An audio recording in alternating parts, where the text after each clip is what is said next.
ഏകദേശം ഒരു 30+ ഡേയ്സ്, ഒരു 30-ലേറെ ദിവസങ്ങൾ നമ്മുടെ മുന്നിലുണ്ട് എക്സാമിനേഷനുമായി ബന്ധപ്പെട്ടിട്ട്.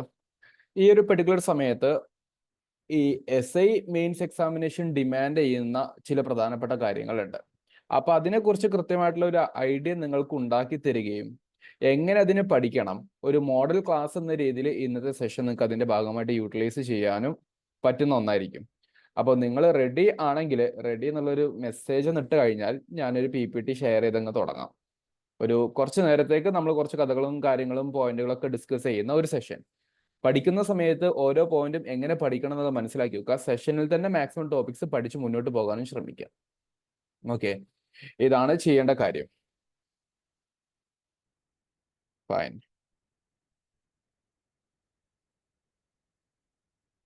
നിങ്ങളുടെ മെസ്സേജിന് കാത്ത് കേട്ടോ.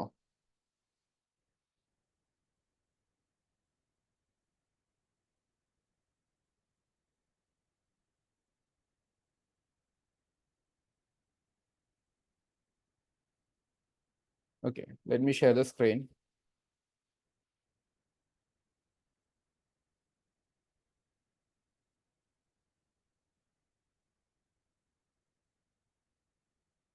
Fine, thank you for your kind response. Okay, നമുക്ക് അതിനനുസരിച്ചിട്ട് നമുക്ക് പ്രൊസീഡ് ചെയ്യാം. സോ കേരള SI മെയിൻസ് ഞാൻ പറഞ്ഞതുപോലെ നിങ്ങൾക്ക് ഏറ്റവും പ്രധാനപ്പെട്ട കാര്യം സ്പെഷ്യൽ ടോപ്പിക് 45 മാർക്കിനാണ് നിങ്ങളോട് ചോദിക്കുന്നത്. അപ്പൊ ഇതിലുള്ള ചില ടോപ്പിക്കുകൾ അറിഞ്ഞിരിക്കാൻ വേണ്ടി ശ്രമിക്കുക. 45 mark, that is subject related to nature of duty of post of duty of the post. അതായത് നിങ്ങളുടെ ഡ്യൂട്ടി എന്താണ്, SI ആണ്. അപ്പൊ നിങ്ങൾ എന്തൊക്കെ ചെയ്യേണ്ടി വരും, അങ്ങനത്തെ കുറച്ച് കാര്യങ്ങൾ നിങ്ങൾ അറിഞ്ഞിരിക്കണം. ഇൻക്ലൂഡിങ് ഇന്ത്യൻ കോൺസ്റ്റിറ്റ്യൂഷൻ ആണല്ലോ the basics of the protection of law and order എന്ന് പറയുന്നത്. അപ്പൊ അങ്ങനത്തെ കുറച്ച് കാര്യങ്ങളാണ് വരുന്നത്. അപ്പൊ ഈ 45 മാർക്കിന് ചോദിക്കുന്ന ഞാൻ നിങ്ങൾക്ക് സിലബസ് എന്തായാലും നിങ്ങൾ ഡെഫിനറ്റ്ലി നിങ്ങളുടെ കയ്യിൽ ഉണ്ടാകും, കണ്ടിട്ടുണ്ടാകും. ഞാൻ വളരെ ബ്രീഫായിട്ട് ഈ കുറച്ച് കാര്യങ്ങൾ ഒന്ന് പറഞ്ഞുതരാം, ഇതിൽ ഏതൊക്കെയാണ് ടോപ്പിക്സ് വരുന്നത് എന്നുള്ളത്. നിങ്ങൾ സിലബസ് നോക്കുമ്പോൾ തന്നെ ഒരു പ്രധാനപ്പെട്ട ഒരു ആശങ്ക, സർ ഇത്രമേൽ സബ് ടോപ്പിക്സ് അവർ ലിസ്റ്റ് ഡൗൺ ചെയ്തിട്ടുണ്ട്, എന്നിട്ട് 5 മാർക്കിനൊക്കെ ചിലത് ചോദിക്കുന്നുള്ളൂ ചില പാർട്ടുകൾ. അങ്ങനെ ആർക്കെങ്കിലും സംശയം തോന്നിയിട്ടുണ്ടോ?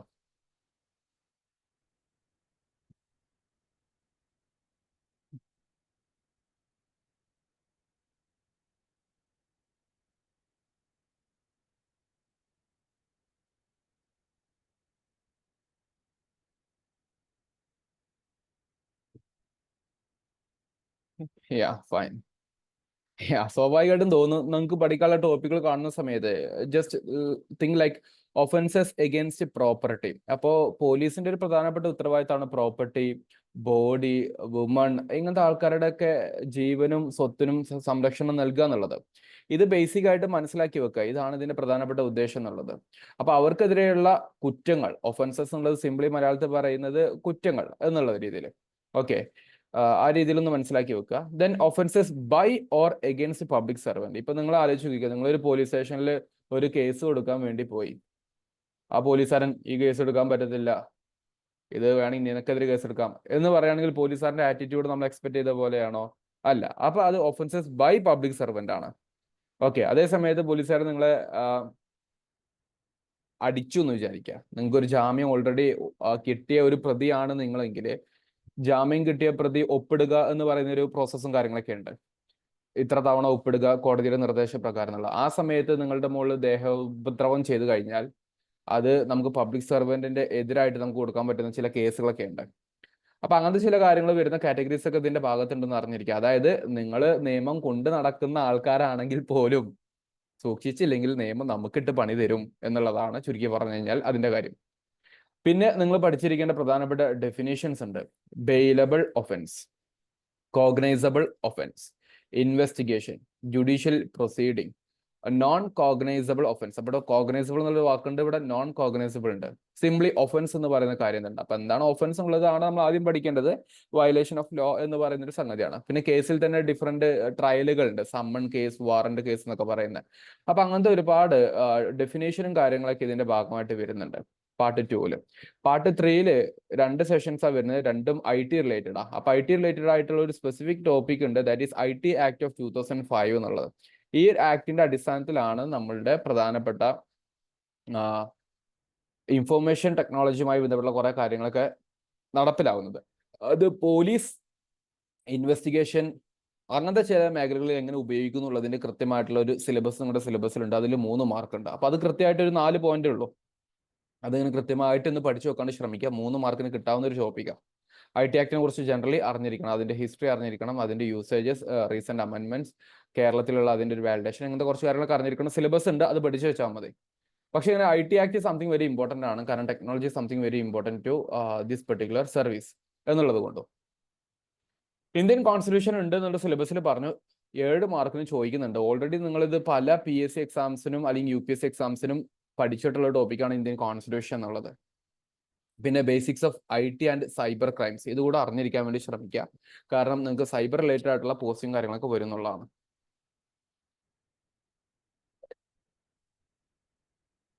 പിന്നെ നിങ്ങൾക്ക് 10 മാർക്കിന് ചോദിക്കുന്ന മറ്റൊരു ഏരിയ ആണ് ബേസിക്സ് ഓഫ് ഹ്യൂമൻ സൈക്കോളജി എന്നുള്ളത്. കാരണം നമ്മൾ ഒരിക്കലും നമ്മുടെ ഒരു ഇമോഷണൽ ഫീലിങ്ങിൽ കേസ് എടുക്കാനും കേസ് തള്ളിക്കളയാനും പാടില്ല. ഹ്യൂമൻ സൈക്കോളജി അറിഞ്ഞിട്ട് വേണം നമ്മൾ ചില കാര്യങ്ങൾ മനസ്സിലാക്കാൻ. അപ്പോൾ നമുക്ക് കുറച്ചുകൂടെ കീൻ ഒബ്സർവേഷനും പവറൊക്കെ ഉണ്ടാകും എന്നുള്ള ചില കാര്യങ്ങൾ അവിടെ പറഞ്ഞിരിക്കുന്നത്. ഞാൻ ഇതൊക്കെ ജസ്റ്റ് ഒന്ന് പറഞ്ഞു വെച്ചെന്നുള്ളൂ. സിലബസിലെ ചില കാര്യങ്ങൾ നിങ്ങൾക്ക് ഇത്രയും അറിഞ്ഞിരിക്കാനുണ്ട് എന്ന് പറയുന്നതിന്റെ ഭാഗമായിട്ട്. എന്ന് പറഞ്ഞു കഴിഞ്ഞാൽ നമ്മൾ സിലബസ് പഠിക്കാതെ മനസ്സിലാക്കാതെ പഠിച്ചിട്ട് കാര്യമൊന്നുമില്ലല്ലോ. അതുകൊണ്ട് സിലബസിൽ ഇത്രയും കാര്യങ്ങൾ നിങ്ങൾക്ക് ഹെഡിങ് ആയിട്ട് വരുന്നുണ്ട്, മെയിൻ ടോപ്പിക്കുകളായിട്ട് വരുന്നുണ്ട് എന്നുള്ളൊരു ജനറൽ ഐഡിയ ആണ് ഞാൻ ആദ്യം പറയാൻ ശ്രമിച്ചത്. Is that clear guys? ഇത് ക്ലിയർ ആണെങ്കിൽ നമുക്ക് ഇന്നത്തെ പ്രധാനപ്പെട്ട 2 ടോപ്പിക് ഡിസ്കഷൻ, അതിൽ നിന്ന് എങ്ങനെ ക്വസ്റ്റ്യൻസ് വരാം, അതിന്റെ ഡീറ്റെയിൽ ആയിട്ടുള്ള ഒരു അണ്ടർസ്റ്റാൻഡിങ്, ഇങ്ങനത്തെ കാര്യങ്ങളൊക്കെ നമുക്ക് പഠിച്ചു പോകാൻ പറ്റും. ഒന്ന് നിങ്ങളുടെ റെസ്പോൺസിന് വേണ്ടി വെയിറ്റ് ചെയ്യാണ് കേട്ടോ.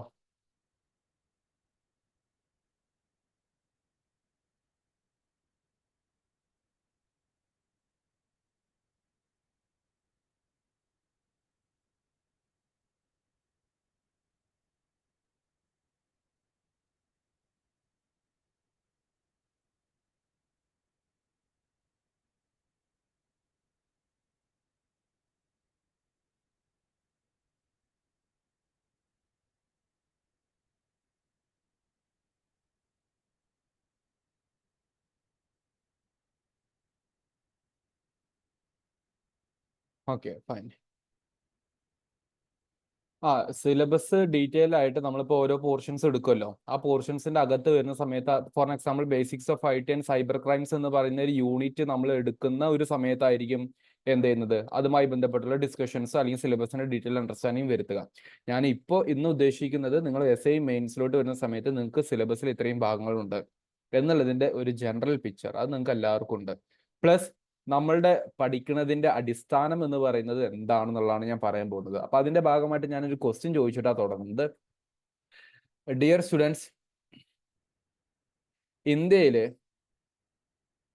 നിലവില്, ക്വസ്റ്റ്യൻ ആട്ടോ, ആൻസർ ചെയ്യണേ, നിലവില് നമ്മൾ ഫോളോ ചെയ്യുന്ന ഒഫീഷ്യൽ ക്രിമിനൽ കോഡ് സിസ്റ്റം ഏതാണ്, അല്ലെങ്കിൽ ക്രിമിനൽ കോഡ് ഏതാണ്? ഇതൊരു ചോദ്യമാണേ. Very good. CRPC അല്ല, നമ്മളത് സിംപിളി അതിനൊന്ന് 2023 മുതൽ അതിന്റെ മോഡിഫിക്കേഷൻ വന്നു. അതാണ് BNS എന്ന് പറയുന്ന ഭാരതീയ ന്യായ സംഹിത എന്ന് പറയുന്ന കേട്ടോ. 2023 മുതൽക്കാണ് അത് നമ്മൾ എന്ത് ചെയ്തിട്ടുള്ളത്, അതിന്റെ ഡിസ്കഷൻ ആരംഭിക്കുന്നതും അത് നിലവിൽ വരുന്നത്. ഡേറ്റ് ഒന്ന് പഠിച്ചു വെച്ചോളൂ. ജൂലൈ 1 2024 മുതൽക്ക് നിലവിൽ വന്നിട്ടുണ്ട് BNS. BNS എന്ന് പറഞ്ഞാൽ ഇത്രേ ഉള്ളൂ, ഭാരതീയ ന്യായ സംഹിത. ഇത് അറിയാത്തവർ നിർബന്ധമായിട്ട് പഠിച്ചു വെക്കണം കേട്ടോ. സംതിങ് വെരി ഇമ്പോർട്ടൻ്റ് ആണ്. ഇന്ത്യയിലെ ഒഫീഷ്യൽ ക്രിമിനൽ കോഡാണ്. ചിലപ്പോൾ അങ്ങനത്തെ വളരെ ബേസിക് ആയിട്ടുള്ള ചില ചോദ്യങ്ങളൊക്കെ നിങ്ങളോട് എന്ത് ചെയ്യും, ചോദിക്കും. അതിന്റെ പ്രത്യേകത എന്താണ്? It replace Indian penal code, അല്ലേ? നമ്മുടെ ബ്രിട്ടീഷ് കാലഘട്ടത്തിൽ ഉണ്ടാക്കിയിട്ടുള്ള ഒന്നാണ് എന്ത്, നിങ്ങൾ എപ്പോഴും കേൾക്കുന്ന IPC എന്ന് പറയുന്ന ഇന്ത്യൻ പീനൽ കോഡ്. അപ്പൊ അതിനെ റീപ്ലേസ് ചെയ്യുന്നുണ്ട് എന്നുള്ള കാര്യം ഒന്ന് അറിഞ്ഞിരിക്കുക. ഈ നിങ്ങൾക്ക് പറ്റുവാണെങ്കിൽ ഇങ്ങനെ IPC വേഴ്സസ് BNS എന്ന് പഠിക്കാൻ പറ്റണം. എനിക്ക് ഇന്നത്തെ ഒരു ഫ്രീ സെഷൻ ആയതുകൊണ്ട് ചില പ്രധാനപ്പെട്ട ഇൻസൈറ്റുകളെ പറഞ്ഞുതരാൻ പറ്റുള്ളൂ. ഓക്കെ, ഇത് കറണ്ട് അഫെയർ ആയിട്ടാണോ എങ്ങനെയാണോ ചോദിക്കുക എന്നുള്ളതിനേക്കാൾ അപ്പുറത്തോട്ട് ഈ ടോപ്പിക്ക് ഇമ്പോർട്ടൻ്റ് ആണെന്ന് നിങ്ങൾക്ക് അറിയാലോ. കാരണം നമ്മൾ നിയമസംഹിത ഫോളോ ചെയ്യുന്നതല്ലേ. അതായത് നിങ്ങൾ അറിഞ്ഞിരിക്കേണ്ടത് IPCയിൽ അറൗണ്ട് 511 സെക്ഷൻസ് ഉണ്ടായിരുന്നു. അതിനെ വെട്ടിച്ചുരുക്കിയിട്ട് എന്ത് ചെയ്യുന്നുണ്ട്, 358 സെക്ഷൻസ് എവിടെ ആക്കിയിട്ടുണ്ട്, BNS ആക്കിയിട്ടുണ്ട്. അപ്പൊ അങ്ങനത്തെ കുറച്ച് കാര്യങ്ങളൊന്നും അറിഞ്ഞിരിക്കണം. അതേ സമയത്ത് BNS എന്ത് ചെയ്യുന്നുണ്ട്, പുതിയ ഒരുപാട് ന്യൂ ഒഫൻസസ്, പുതിയ ഒരുപാട് കുറ്റങ്ങളെ പരിചയപ്പെടുത്തുന്നുണ്ട് എന്നുള്ളതാണ്. ഓക്കെ, ഉദാഹരണത്തിന് ഹെയ്റ്റ് ക്രൈം. നിങ്ങൾക്ക് ഇപ്പൊ എന്നോട് ദേഷ്യം ഉണ്ടെന്ന് വിചാരിക്കുക, നിങ്ങൾ അതിനനുസരിച്ച് നിങ്ങൾ എന്നെ വൃത്തികെട്ട രൂപത്തിൽ ചിത്രീകരിക്കുന്ന രൂപത്തിലോട്ടുള്ള പല ആക്ടിവിറ്റീസ് ചെയ്യുക. ഫോർ എക്സാമ്പിൾ, ഞാൻ റോഡിലൂടെ നടന്നു പോകുന്ന സമയത്ത് എന്നെ കൊല്ലാൻ ശ്രമിക്കുക, എന്നെ ആസിഡ് ഒഴിക്കാൻ ശ്രമിക്കുക, ഹെയ്റ്റ് ക്രൈംസ് ആണ്, വിദ്വേഷത്തിന്റെ അടിസ്ഥാനത്തില്. അപ്പൊ അങ്ങനത്തെ കുറെ ഒഫൻസസ് ഒക്കെ ഇതിൽ ആഡ് ചെയ്യപ്പെടുന്നുണ്ടുള്ള കാര്യം എന്ത് ചെയ്യുക, ഒന്ന് അറിഞ്ഞിരിക്കാൻ വേണ്ടി ശ്രമിക്കണം കേട്ടോ.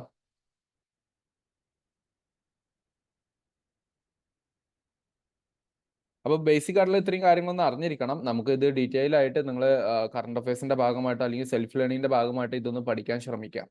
ഭാരതീയ ന്യായ സംഹിത എന്ന് പറയുന്ന ഇന്ത്യൻ ക്രിമിനൽ കോഡിന്റെ സിസ്റ്റമാണ് എന്നുള്ള കാര്യം എന്ത് ചെയ്യുക, കൃത്യമായിട്ട് ഒന്ന് അറിഞ്ഞിരിക്കണം. 2023 പാർലമെന്റിൽ പാസ്സാക്കുന്നത്. 2024 ജൂലൈ 1 മുതൽക്ക് അത് നിലവിൽ വരികയുണ്ടായി. ഇത് ബേസിക് തിങ്. അപ്പൊ ഇവിടെ നമ്മൾ പറഞ്ഞൊരു ടോപ്പിക്കാണ് IPC എന്ന് പറയുന്ന ഇന്ത്യൻ പീനൽ കോഡ്. ഈ IPC എന്ന് പറയുന്ന ഈ ഒരു ടോപ്പിക്കിന്റെ അകത്ത് നമ്മളുടെ സിലബസിന്റെ നല്ലൊരു ശതമാനവും കവറപ്പ് ചെയ്യുന്നുണ്ട്. ഫോർ എക്സാമ്പിൾ, ഇന്ന് ഞാൻ നിങ്ങൾക്ക് ഈ IPCയും CRPCയും എന്താണെന്നുള്ളതാണ് ഞാൻ പഠിപ്പിച്ചു തരുന്നത്. അപ്പൊ ഈ IPCയും CRPCയും നിങ്ങൾ കൃത്യമായിട്ട് പരീക്ഷയ്ക്ക് പഠിക്കുന്ന സമയത്ത് കൃത്യമായിട്ട് പഠിച്ചു വെച്ചോണ്ട് IPCയുടെ സെഷൻസ് വെച്ചിട്ട് തന്നെ പഠിച്ചു വെക്കുക.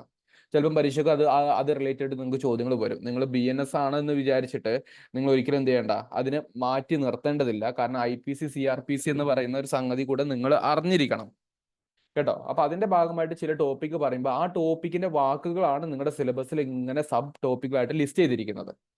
അപ്പൊ അതിന്റെ ഭാഗമായിട്ട് നിങ്ങൾ എന്തെങ്കിലും അറിഞ്ഞിരിക്കാൻ വേണ്ടി ഒന്ന് ശ്രമിക്കുക. ഫൈൻ. അപ്പൊ നമ്മൾ ഫോക്കസ് ചെയ്യുന്നത് IPC ആൻഡ് CRPC എന്ന് പറയുന്ന രണ്ട് ടോപ്പിക്കുകളാണ് ഇന്നത്തെ ഡിസ്കഷനിൽ. അപ്പൊ IPC എന്ന് പറഞ്ഞു കഴിഞ്ഞാൽ വളരെ സിമ്പിൾ ആയിട്ട് മനസ്സിലാക്കി വെക്കേണ്ടത്, ഹിസ്റ്റോറിക്കലി ഇന്ത്യൻ പീനൽ കോഡ് എന്ന് പറഞ്ഞിട്ട് ബ്രിട്ടീഷുകാർ ഇന്ത്യ ഭരിച്ചിരുന്ന സമയത്ത് 1860 സമയത്താണ് ലോർഡ് മെക്കോളെ എന്ന് പറയുന്നത് ഇന്ത്യയുടെ ഫസ്റ്റ് ലോ മെമ്പർ ആയിരുന്നു. ബ്രിട്ടീഷ് കൗൺസിൽ ഉണ്ടായിരുന്ന ആദ്യത്തെ ലോ മെമ്പർ ആണ്. പുള്ളിക്കാരന്റെ റിക്വസ്റ്റിന്റെ അടിസ്ഥാനത്തിലൊക്കെയാണ് ആക്ച്വലി മെക്കോളം മിനിറ്റ് 1835 പാസ്സാക്കുന്നതും അതിന്റെ അടിസ്ഥാനത്തിൽ ഇംഗ്ലീഷ് ബ്രിട്ടീഷുകാരുടെ ഭരണത്തിന്റെ ഒഫീഷ്യൽ ലാംഗ്വേജ് ആയിട്ട് മാറ്റുന്നതൊക്കെ അങ്ങനെയാണ് 1835. അതിനുശേഷം മെക്കോളയുടെ പ്രധാനപ്പെട്ട ഒരു കോൺട്രിബ്യൂഷൻ വരുന്ന ഒരു മേഖലയാണ് ഇന്ത്യൻ പീനൽ കോഡ് ഓഫ് 1860 എന്ന് പറയുന്നത് കേട്ടോ. 1860 ബ്രിട്ടീഷ് കാലഘട്ടത്തിലാണ് ഇത് വരുന്നത് അറിഞ്ഞിരിക്കുക. അതിന്റെ പിന്നിൽ പ്രവർത്തിച്ചിട്ടുണ്ടായിരുന്ന ലോ മെമ്പറോ അല്ലെങ്കിൽ ചെയർമാൻ എന്ന് പറയുന്ന ആരാണ്, മെക്കോളയാണ്. അത് നിലവിൽ വന്നത് 1862 ജാനുവരി 1 അതുകൊണ്ട് ഇങ്ങനത്തെ കാര്യങ്ങൾ പഠിച്ചു വെച്ചോണം. പരീക്ഷയ്ക്ക് ചിലപ്പോൾ നിങ്ങൾക്ക് IPCയുടെ ബേസിക്സ് വെച്ചിട്ടുള്ള ക്വസ്റ്റ്യൻസ് സ്റ്റേറ്റ്മെന്റ് വൈസ് ആയിട്ട് വരും. ഞാൻ ഈ പറയുന്ന പോയിന്റ് നിങ്ങൾക്ക് മനസ്സിലാവുന്നുണ്ടോ? എങ്ങനെ ക്വസ്റ്റ്യൻസ് വരും എന്നുള്ള പ്രഡിക്ഷനിലൂടെയാണ് ക്ലാസ് എടുത്തുകൊണ്ടിരിക്കുന്നത്. അല്ലാണ്ട് ചുമ്മാ ഇത് പഠിക്കുക എന്നല്ല പറയുന്നത്. ഇൻസ്റ്റെഡ് നിങ്ങൾക്ക് consider the following statements regarding Indian penal code. അത് lord Macaulay was the chairman of this law committee and it consist of 23 chapters and 511 sections today എന്നുള്ള രീതിയിൽ ചിലപ്പം പറയും. അന്ന് ഡെഫിനറ്റ്ലി ഇത്ര ഉണ്ടാവില്ല. പിന്നീട് നമ്മൾ അത് അമെൻഡ് ചെയ്ത് മോഡിഫൈ ചെയ്തിട്ട് വരുന്ന കാര്യങ്ങളാണ്. അപ്പൊ 511 സെഷൻസ് ഉണ്ടായിരുന്നു. ഞാനിപ്പോൾ നിങ്ങൾക്ക് കുറച്ച് മുമ്പ് പറഞ്ഞു BNS എത്തിയപ്പോൾ അതിൽ കുറഞ്ഞിട്ടുണ്ട് എന്നുള്ളത്. മൂന്നാമത്തെ ഒരു സ്റ്റേറ്റ്മെന്റ് നിങ്ങളോട് ചോദിക്കുന്നത് it came into force on January 1st 1862 എന്നുള്ളതിന്റെ പകരം നിങ്ങൾക്ക് 1860 എന്ന് തന്നെ തന്നേക്കാം. അപ്പൊ എന്നിട്ട് which of the above statements are correct ഞാൻ ചോദിച്ചേക്കാം. കാരണം നിങ്ങൾക്ക് 45 മാർക്ക് സ്പെഷ്യൽ ടോപ്പിക് ആയിട്ട് ചോദിക്കുന്നതാണ് അല്ലെ. അപ്പൊ അവിടെ നമ്മൾ ഈ ലീഗൽ സിസ്റ്റത്തെ കുറിച്ച് കൃത്യമായിട്ട് മനസ്സിലാക്കിയിട്ടില്ലെങ്കിൽ how can you enter in to this particular job? അപ്പൊ അതുകൊണ്ട് എനിക്ക് നിങ്ങളോട് പറയാനുള്ളത്, നിങ്ങൾ ബാക്കിയുള്ള പേപ്പറിൽ തോറ്റാലും കുഴപ്പമില്ല, SI എഴുതുന്നതുകൊണ്ട് നിങ്ങൾ തോൽക്കാന്നല്ല കേട്ടോ ഞാൻ ഉദ്ദേശിക്കുന്നത്. നിങ്ങൾ ഈ SI മെയിൻസിന്റെ സ്പെഷ്യൽ ടോപ്പിക് വളരെ വൃത്തിക്ക് പഠിച്ചിരിക്കണം. നിങ്ങൾ പാസ്സായിട്ട് വരുമ്പോ ഇവനേത് പൊട്ടനാന്നുള്ളത് നിങ്ങളുടെ സീനിയർ ചോദിക്കാൻ പാടില്ല. So make sure that you are learning that very clearly. അപ്പൊ ഈ പോയിന്റുകളും കാര്യങ്ങളൊക്കെ കൃത്യമായിട്ട് മനസ്സിലാക്കി വെക്കാൻ ശ്രമിക്കുക. എങ്ങനെ ക്വസ്റ്റ്യൻ വരുന്നതെന്ന് പറഞ്ഞു, ഞാൻ ഇതിന്റെ സിഗ്നിഫിക്കൻസും പറഞ്ഞു തന്നു. അത് ക്ലിയർ ആണോ? ഞാൻ ബേസിക് പോയിന്റ്സ് കൂടുതൽ ഡിസ്കഷനെ പലപ്പോഴും എടുക്കാത്തത്, നിങ്ങൾക്ക് ഓൾറെഡി അത്യാവശ്യം നോളജ് ഉള്ള ആൾക്കാരാണ്. That's why you clear the prelims. Okay, അതുകൊണ്ടാണ് ഞാൻ പെട്ടെന്ന് ചില കാര്യങ്ങൾ പറഞ്ഞു പോകുന്നത്. അപ്പൊ മെയിൻസിലോട്ട് എത്തുന്ന സമയത്ത് make sure that you are having A good approach focusing on this special topic. നിങ്ങൾ 10-45 പേര് ഇപ്പൊ ഈ സെഷനിൽ ഇരിക്കുന്നുണ്ട്. അപ്പൊ നിങ്ങൾക്ക് ഇത് ഉപകാരപ്പെടുന്നുണ്ടെങ്കിൽ ഞാൻ പറയുന്ന അപ്രോച്ച് നിങ്ങൾക്ക് ക്ലിയർ ആണോ എന്നുള്ള ചോദ്യത്തിന് എനിക്ക് ഉത്തരം ഒന്ന് പറഞ്ഞു തരണം. എന്നാൽ നിങ്ങളുടെ ലേണിംഗ് പ്രോസസ്സ് വൺ ടൈം മതിയായി. കാരണം നമുക്ക് 10-30 ദിവസങ്ങൾ സമയം ഉണ്ടെങ്കിൽ പോലും നമ്മൾ പഠിക്കുന്ന ഓരോ മണിക്കൂറുകളും ഓരോ പോയിന്റുകളും നമുക്ക് എക്സാമിന് എങ്ങനെ വരുന്നു പ്രിഡിക്ട് ചെയ്ത് പഠിച്ചു കഴിഞ്ഞാൽ അതല്ല ഏറ്റവും നല്ല എഫക്റ്റീവ് ലേണിംഗ്. അപ്പൊ ആ രീതിയിലോട്ട് നിങ്ങൾ പഠനത്തെ ക്രമീകരിക്കാൻ വേണ്ടി ശ്രമിക്കുക എന്നുള്ളതാണ്. അതുകൊണ്ടാണ് ഞാൻ നിങ്ങളോട് ചോദിക്കുന്നത്. I just want to see all of you as the next SI officers. നിങ്ങളെ അടുത്ത SI ഓഫീസേഴ്സ് ആയിട്ട് കാണണം എന്ന് ആഗ്രഹിക്കുന്നുണ്ട്. അപ്പോൾ all the best in advance കേട്ടോ. ഫൈൻ. കൂടുതൽ നമുക്ക് IPCയിൽ കുറച്ച് കോൺസെപ്റ്റുകൾ ഡിസ്കസ് ചെയ്യുന്നുണ്ട്. കാരണം ഇതായിരുന്നല്ലോ നമ്മുടെ നിലവിലുണ്ടായിരുന്ന ക്രിമിനൽ സിസ്റ്റമായി ബന്ധപ്പെട്ടുള്ള പ്രധാനപ്പെട്ട ഒരു നിയമസംഹിത. അപ്പൊ എന്താണ് ഒഫൻസ് എന്ന് പറയുന്നത്? കാരണം ഒരു ഡെഫിനിഷൻ ആണ്. It's an act or omission made punishable by law. നിങ്ങൾ ചില കൃത്യങ്ങൾ ചെയ്യുന്നുണ്ട്, പക്ഷെ ആ കൃത്യങ്ങൾ നിയമത്തിന്റെ മുന്നിൽ പണിഷബിൾ ആയിട്ടുള്ള കാര്യങ്ങളാണ്. അതിനെ നമുക്ക് ഒഫൻസ് എന്ന് വിളിക്കാം. ഓക്കെ, തെറ്റാണ്. അതിന്റെ മറ്റൊരു ഹയർ വെർഷനാണ് ക്രൈം എന്ന് പറയുന്നത്. It's a wrongful act. അപ്പൊ തന്നെ നിയമത്തിനെതിരായി നിന്നുണ്ടായി. Forbidden by law. നിയമത്തിൽ അത് ചെയ്യരുതെന്ന് നിയമം കൃത്യമായിട്ട് പറഞ്ഞിട്ടുണ്ട്. അതിൽ നിങ്ങൾ എന്ത് ചെയ്യണം? ചെയ്തു കഴിഞ്ഞാൽ നിങ്ങൾ അതിനെ കറസ്പോണ്ട് ചെയ്യാനുള്ള പെനാൽറ്റീസ് മീറ്റ് ചെയ്യേണ്ടിയിരിക്കുന്നു. ചില ക്രൈമുകൾക്ക് പെനാൽറ്റി എന്ന് പറയുന്നത് പേയ്മെന്റ് ആയിരിക്കാം, ഫീസ് ആയിരിക്കാം, അല്ലെങ്കിൽ ചിലത് ജയിലിലടക്കപ്പെടുകയായിരിക്കും, ശിക്ഷ സ്വീകരിക്കലായിരിക്കാം, പലതുണ്ടാവും. അപ്പൊ അങ്ങനെ ഒഫൻസ്, ക്രൈം എന്ന് പറയുന്ന ചില വാക്കുകളുണ്ട്. ഓൾമോസ്റ്റ് സിമിലർ നേച്ചർ ആയിട്ടുള്ളതാണ്. പക്ഷെ ക്രൈം എന്ന് പറയുന്നത് കുറച്ചുകൂടി സ്പെസിഫിക് ആയിട്ടുള്ള റോങ്ഫുൾ ആക്ട് എന്ന രൂപത്തിലോട്ടും പെനാൽറ്റീസ് ഡെഫിനറ്റ്ലി ഉണ്ടാകുന്നതാണ്. ഇനി മറ്റു ചില വാക്കുകളൊന്നും നോക്കിക്കുക നിങ്ങൾ. മെൻസ് റിയ എന്ന് പറയുന്നത്, അതായത് കുറച്ച് ടെക്നിക്കൽ ടേംസ് ആണ്. അതുകൊണ്ട് ഈ ടെക്നിക്കൽ ടേംസ് നിങ്ങൾ പഠിച്ചു വെച്ചോളൂ. പരീക്ഷയ്ക്ക് ചിലപ്പം ഇങ്ങനത്തെ ക്വസ്റ്റ്യൻസ് നിങ്ങൾക്ക് സിംപ്ലി ചോദിക്കാം. For example, mens rea is a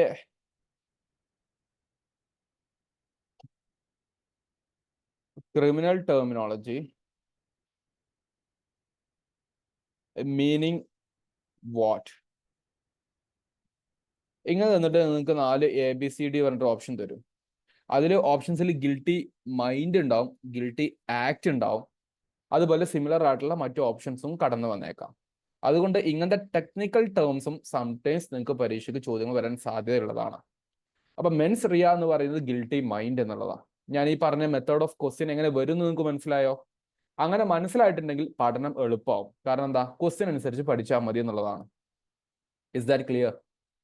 question വരുന്നൊരു മെത്തേഡ് നിങ്ങൾക്ക് മനസ്സിലായോ?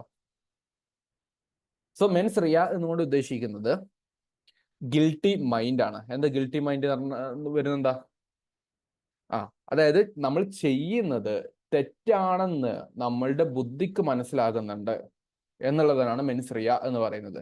So essential for most crimes that indicating the intention of crime or knowledge of wrong doing. ഞാൻ ചെയ്യുന്നത് തെറ്റാണെന്ന് അറിയുന്ന ഒരു മനസ്സുണ്ടെങ്കിൽ അതിനെ വിളിക്കുന്ന പേരാണെന്ത്? മെൻസ് റിയ എന്നുള്ള ഒരു വാക്ക്.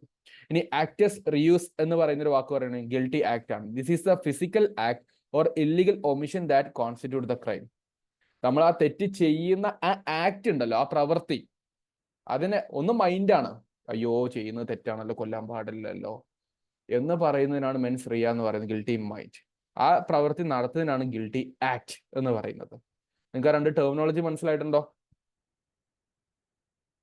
ഇന്നത്തെ നോട്ട്സ് നിങ്ങളുടെ ഗ്രൂപ്പിൽ ഷെയർ ചെയ്യും കേട്ടോ. സോ ഡോണ്ട് വറി, നിങ്ങളെല്ലാം എഴുതി വെക്കണം എന്നുള്ളതിനേക്കാൾ അപ്പുറത്തോട്ട് എനിക്ക് നിങ്ങളോട് പറയാനുള്ളത് how questions will be coming or asked എന്നുള്ളതിനെ കുറിച്ച് കൃത്യമായിട്ട് നിങ്ങൾക്കൊരു ധാരണ ഉണ്ടാവുക എന്നുള്ളതാണ്. അതിന്റെ ഒരു മോഡായിട്ടാണ് ഞാനിപ്പോൾ ഇത്രയും കാര്യങ്ങൾ പറഞ്ഞുതരാൻ വേണ്ടി ശ്രമിച്ചിട്ടുള്ളത്.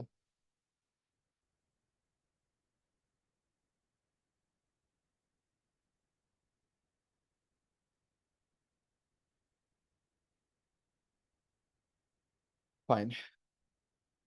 ഓക്കെ, അപ്പൊ ഈ വാക്കുകളെ എന്തായാലും പരീക്ഷയ്ക്ക് ഇമ്പോർട്ടന്റ് ആണ്. അപ്പൊ അത് മിസ്സാക്കരുത്. ഇതാണ് ഒരു ടൈപ്പ് ഓഫ് ക്വസ്റ്റ്യൻ ചോദിക്കാൻ സാധ്യതയുള്ളൂ. ഒരു ക്വസ്റ്റ്യൻ നമ്മൾ ഓൾറെഡി പറഞ്ഞു. എന്താണ്?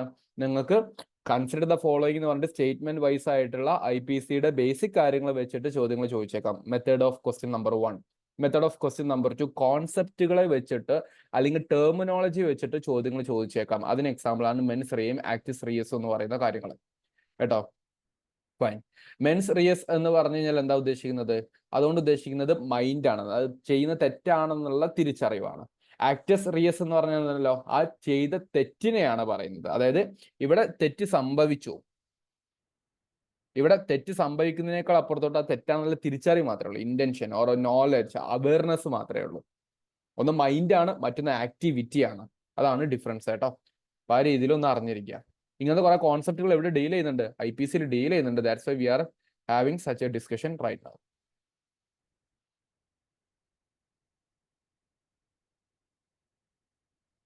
ഇനിയാണ് കുറച്ച് കാര്യങ്ങൾ അറിഞ്ഞിരിക്കേണ്ടത്. നമ്മൾ ഈ IPCയുടെ ഏറ്റവും പ്രധാനപ്പെട്ട ചില സെക്ഷൻസിലൂടെ കടന്നു പോകാൻ വേണ്ടി പോവാണ്. എല്ലാം പഠിക്കണോ ചോദിച്ചു കഴിഞ്ഞാൽ എല്ലാം പഠിക്കേണ്ട. പക്ഷെ നിങ്ങളുടെ സിലബസ് നിങ്ങൾ പ്രിന്റ് എടുത്തിട്ട് നിങ്ങളുടെ കയ്യിലുണ്ടെങ്കിൽ ഞാൻ പറയുന്ന ചില വാക്കുകൾ എത്തുമ്പോൾ നിങ്ങൾക്ക് മനസ്സിലാവും, ഓ ഇത് സിലബസിൽ ഇവിടെ പറഞ്ഞിട്ടുണ്ടല്ലേ. അതായത് നിങ്ങളുടെ സിലബസിൽ ബേസിക്സ് ഓഫ് IPC എന്നോ CRPC എന്നോ പറയാതെ ഇൻസ്റ്റെഡ് അതിലുള്ള കുറേ കാര്യങ്ങളാണ് നിങ്ങളുടെ സിലബസിൽ തന്നിരിക്കുന്നത്. ഇത് തിരിച്ചറിയാതെയാണ് നിങ്ങൾ പഠിക്കുന്നതെങ്കിൽ നിങ്ങൾ എവിടേക്കോ പോയിട്ട് ഈ വാക്കുകളൊക്കെ തപ്പി പഠിക്കാൻ ശ്രമിക്കും. പക്ഷെ അതിനേക്കാൾ നിങ്ങൾക്ക് ഇമ്പോർട്ടൻ്റ് ആയിട്ടുള്ള ഒരു കാര്യം അല്ലെങ്കിൽ മെത്തേഡ് എന്ന് പറയുന്നത് എന്താണ് ഇതിൽ ഡീൽ ചെയ്യുന്നത് എന്നതിനെ കുറിച്ച് ജനറൽ അണ്ടർസ്റ്റാൻഡിങ് പഠിച്ചു കഴിഞ്ഞതിന് ശേഷം നിങ്ങൾ ഇൻഡെപ്ത് നോളജിലോട്ട് പോവുക എന്നുള്ള.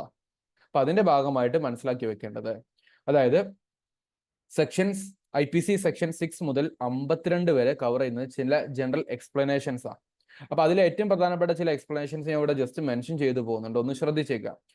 ഒന്ന്, section 21 definition of A public servant. നിങ്ങൾ SI കിട്ടിക്കഴിഞ്ഞാൽ നിങ്ങൾ ആരാണ്? Public servant. അപ്പൊ നിങ്ങളെ കുറിച്ച് പറയുന്ന ഡെഫിനിഷൻ എവിടെയാണ് വരുന്നത്? സെക്ഷൻ 21 വരുന്നത്. അപ്പൊ അതുകൊണ്ട് ഇത് പഠിക്കണോ എന്നുള്ളത് നിങ്ങൾ തീരുമാനിച്ചോ? ഞാൻ പറയും യെസ് എന്ന് പറയത്തുള്ളൂ. അപ്പൊ നിങ്ങൾ വേണം എന്നുള്ളത് കാര്യം ആലോചിക്കാം. പിന്നെ അതേ സമയത്ത് റോങ്ഫുൾ ഗെയിൻ, റോങ്ഫുൾ ലോസ്. എന്താണ് തെറ്റായ രീതിയിലുള്ള ലാഭം, തെറ്റായ രീതിയിലുള്ള നഷ്ടം എന്ന് പറയുന്നതിനെ കുറിച്ചുള്ള ഡെഫിനേഷൻ വരുന്നുണ്ട്.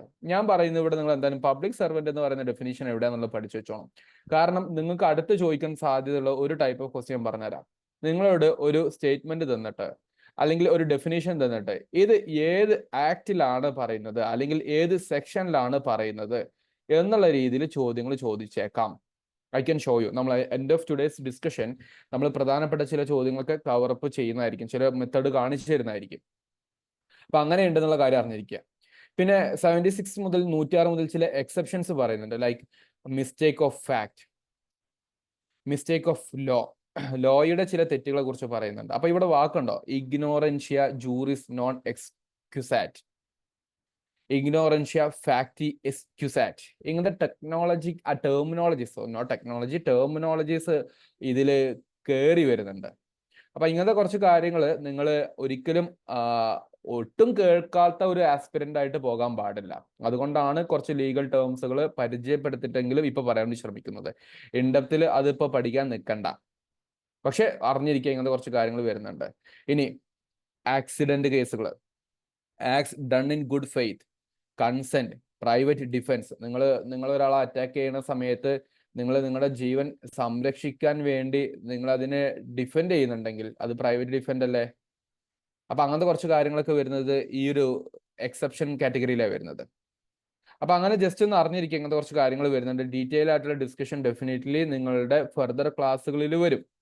ഇനി ക്രൈംസ് അഗൈൻസ്റ്റ് സ്റ്റേറ്റ്, സ്റ്റേറ്റിനെതിരെയുള്ള ചില പ്രശ്നങ്ങൾ, for waging war against government of India 121 section 121. നിങ്ങൾ ഇന്ത്യക്കെതിരായിട്ടുള്ള, സിംപ്ലി സെയിങ് ആന്റി നാഷണൽ ആയിട്ടുള്ള എന്തെങ്കിലും ക്രൈമിൽ നിങ്ങൾ ഏർപ്പെടുകയാണ്. ഫോർ എക്സാമ്പിൾ, നിങ്ങൾ ഗവൺമെന്റിന്റെ ഒരു പ്രോപ്പർട്ടിക്ക് നേരെ നിങ്ങൾ ബോംബ് എറിയുകയാണ് എന്ന് വിചാരിക്കുക, നിങ്ങൾ ആന്റി നാഷണൽ ആണ്, നിങ്ങൾക്ക് എന്തായാലും ഇത് ഫ്രീ ആയിട്ട് കിട്ടും. അങ്ങനെ പഠിച്ചാൽ മതി. നിങ്ങൾ ഇത് പഠിക്കുമ്പോൾ ഡിയർ സ്റ്റുഡൻസ് ഒന്ന് തന്നെ നോക്കാവോ?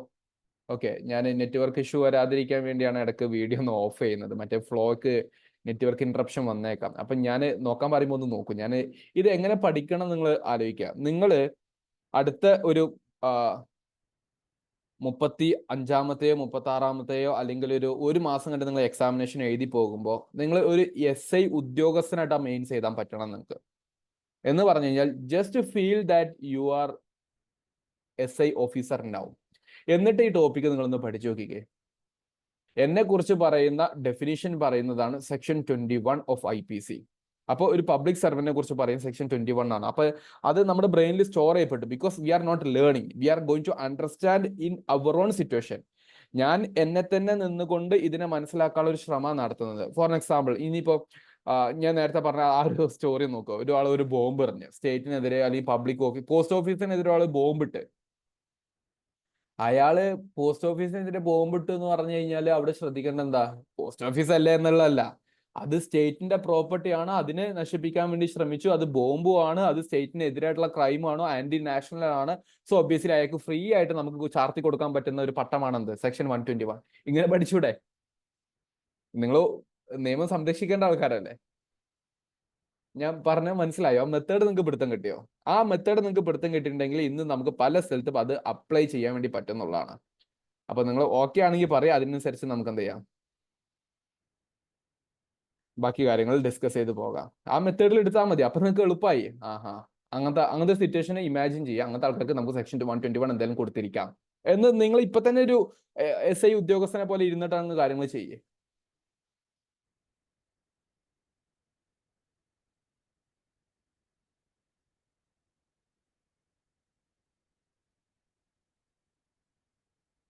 Okay fine. Okay fine, thank you. Okay, കൂട്ടത്തില് എനിക്ക് നിങ്ങളോട് പറയാനുള്ള മറ്റൊരു പ്രധാനപ്പെട്ട ടെർമിനോളജിയാണ്, ഈ വാക്ക് പലപ്പോഴും ന്യൂസ് പേപ്പറിൽ കയറി കളിക്കാറുണ്ട് പല ഇഷ്യൂസ് വരുമ്പോൾ, പൊളിറ്റിക്കൽ ഇഷ്യൂസ് വരുമ്പോൾ. സെഡിഷൻ, രാജ്യദ്രോഹ കുറ്റം എന്ന് പറയുന്നത്, അത് കൃത്യമായിട്ട് പറയുന്നത് 124A ഇതും പഠിച്ചു വെച്ചോ. ഈ രണ്ട് ടോപ്പിക്കും മിസ്സാക്കരുത്. ഓക്കെ, നിങ്ങൾക്ക് ഇന്നത്തെ സെഷനിൽ എന്തെങ്കിലും എഴുതി എടുക്കണം എന്നുണ്ടെങ്കിൽ ഞാൻ ഈ 3 പോയിന്റ് പറയും. സെക്ഷൻ 21, 121, 124A, ഇത് 3 നിങ്ങൾ കൃത്യമായിട്ട് പഠിച്ചിരിക്കണം. കാരണം പരീക്ഷയ്ക്ക് നിങ്ങൾക്ക് ഓപ്ഷൻസിൽ എവിടെയെങ്കിലും ഈ സെക്ഷനുകളോ ഈ ടേമുകളോ കയറി വരുന്നുള്ള. ഓക്കെ, അപ്പൊ അങ്ങനെ ഒരു കാര്യം ഒന്ന് ശ്രദ്ധിക്കുക. അതേസമയത്ത് നോട്ട്സ് ഞാൻ ഡെഫിനറ്റ്ലി നിങ്ങളുടെ ഗ്രൂപ്പിലോട്ട് ഷെയർ ചെയ്ത് തരാൻ വേണ്ടി എമിനന്റ് PSCയുടെ ഓഫീസിൽ ഞാൻ അറിയിക്കും. അപ്പോൾ എന്തായാലും നോട്ട്സ് കിട്ടും. അപ്പോൾ നിങ്ങൾക്ക് ഇപ്പൊ ഇത് എടുക്കണം എന്നുണ്ടെങ്കിൽ ഒന്ന് ശ്രമിക്കുക, ഇല്ലെങ്കിൽ നോട്ട് വരുന്ന സമയത്ത് അതിനെ ഡിപ്പെൻഡ് ചെയ്യാം. ഇനി നമുക്ക് ബാക്കിയുള്ള കുറച്ച് ടോപ്പിക്സ് കൂടെ ഒന്ന് നോക്കാം. ഞാൻ പറയുന്നത് നിങ്ങൾക്ക് ക്ലിയർ ആവുന്നുണ്ടല്ലോ അല്ലേ? ഞാൻ വളരെ സ്ലോ ആയിട്ടാണ് പറയാൻ വേണ്ടി ശ്രമിക്കുന്നത്.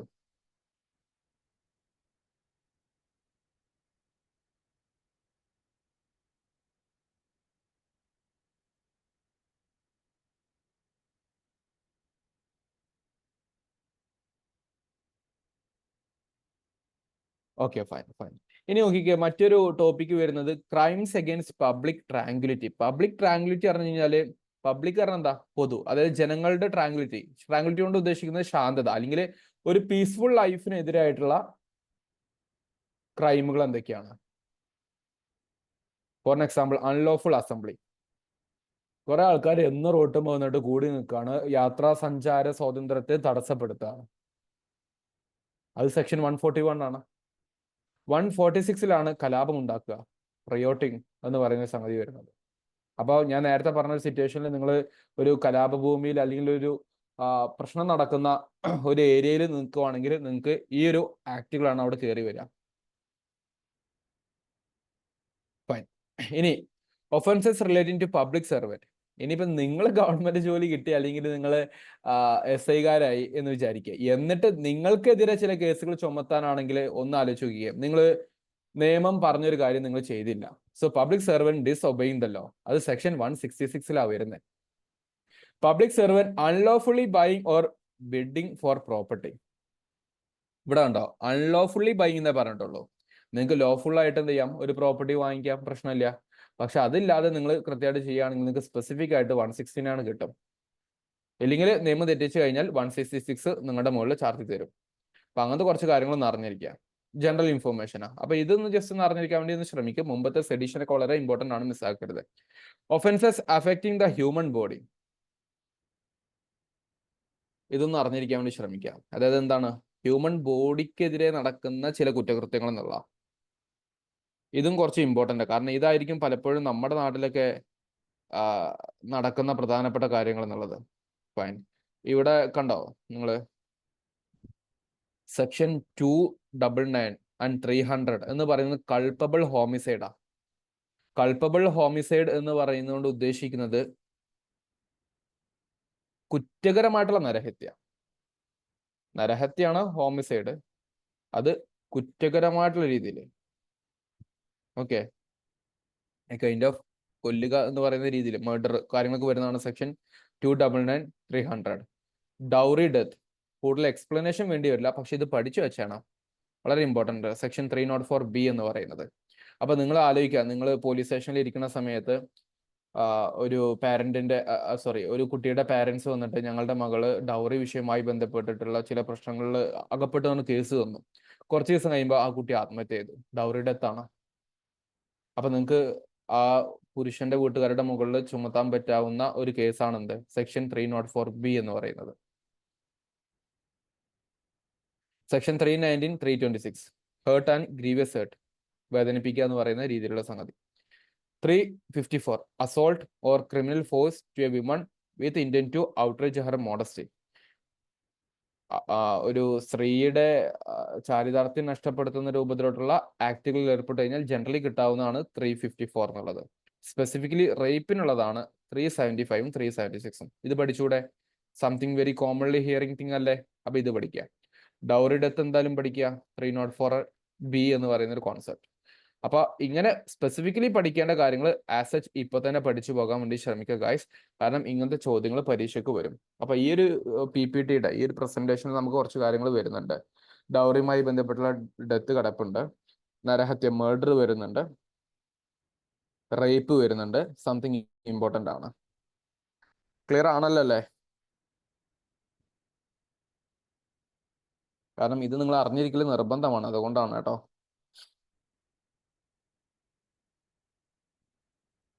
ഇനി ഇവിടെ കണ്ടോ, അടുത്ത കുറച്ച് ലിസ്റ്റ് കൂടെ ഉണ്ട്. അതോടുകൂടെ കഴിഞ്ഞ് കഴിഞ്ഞാൽ നമ്മുടെ IPCയുടെ ഡിസ്കഷൻ നമ്മൾ ഏറെക്കുറെ അവസാനിപ്പിക്കും. ഒഫൻസസ് എഗെയിൻസ്റ്റ് പ്രോപ്പർട്ടി, സ്വത്തിന്റെ മുകളിലുള്ള കുറ്റകൃത്യങ്ങളാണ് പറയുന്നത്. ലൈക്ക് തെഫ്റ്റ്, ഒരാൾ മോഷ്ടിക്കുക എന്ന് പറയുന്നത് ക്രിമിനൽ ഒഫൻസാ. അത് വേരിയസ് ഫോമിൽ മോഷ്ടിക്കുക എന്ന് പറയുന്നത്. ഓക്കെ, അപ്പൊ അതിന്റെ സെക്ഷൻ വരുന്ന ഏതാ നോക്കിക്കേ. 378 മുതൽ 382 ഉണ്ട്. അതിന്റെ അർത്ഥം എന്താ?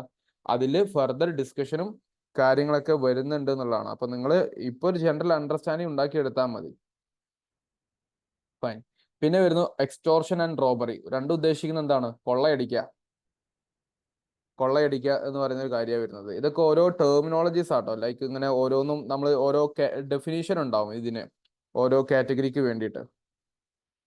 അത് നിങ്ങൾക്ക് പതിയെ പതിയെ മനസ്സിലാകും. ഇപ്പൊ നിങ്ങൾ മനസ്സിലാക്കി വെക്കേണ്ട പ്രധാനപ്പെട്ട കാര്യം എന്താണെന്ന് വെച്ച് കഴിഞ്ഞാല് വാട്ട് ആർ ദിസ് എന്നുള്ള രീതിയിൽ. ഫോർ എക്സാമ്പിൾ അടുത്ത ഡെക്കോയിറ്റി എന്ന് പറയുന്നത് എന്താണ്? ഇത് രണ്ടും എക്സ്റ്റോർഷൻ റോബറി കൊണ്ട് ഉദ്ദേശിക്കുന്നത് കൊള്ളയടിക്കലാണ്. കൊള്ളയടിക്കുക എന്നുള്ളത്. ഡെക്കോയിറ്റി എന്നുള്ളതോ സിംപ്ലി തട്ടിപ്പിന് വിളിക്കുന്ന പേരാണ്, തട്ടിപ്പ്. ക്രിമിനൽ ബ്രീച്ച് ഓഫ് ട്രസ്റ്റ്, വിശ്വാസം നഷ്ടപ്പെടുത്തുന്ന രൂപത്തിലുള്ള ചില കാര്യങ്ങൾ. ചീറ്റിംഗ്, ട്രസ്പാസിംഗ്, നിങ്ങൾ കേട്ടില്ലേ? ട്രസ്പാസേഴ്സ് വിൽ ബി പണിഷ്ഡ് എന്നുള്ള വാക്കുകളൊക്കെ പലപ്പോഴും നിങ്ങൾ കേട്ടിട്ടുണ്ടാവും. അതിക്രമിച്ച് കടക്കുക എന്ന് പറയുന്ന ചില കാര്യങ്ങളൊക്കെ. അല്ലെങ്കിൽ ട്രസ്പാസേഴ്സ് വിൽ ബി പ്രോസിക്യൂട്ടഡ് എന്നുള്ള കാര്യങ്ങളൊക്കെ ചിലപ്പം പറയാറുണ്ട്. അപ്പൊ അതിക്രമിച്ച് കടക്കാനൊന്നും നമുക്ക് പറ്റില്ല. അതായത് ഒരാളുടെ പ്രോപ്പർട്ടിയിലെ നിങ്ങൾ കുടുംബക്കാരാണെന്ന് പറഞ്ഞിട്ട് പോലും ചിലപ്പം കാര്യം ഉണ്ടാവില്ല. അതിക്രമിച്ച് കയറി കഴിഞ്ഞാൽ അത് നിങ്ങൾക്ക് ബുദ്ധിമുട്ടാവും.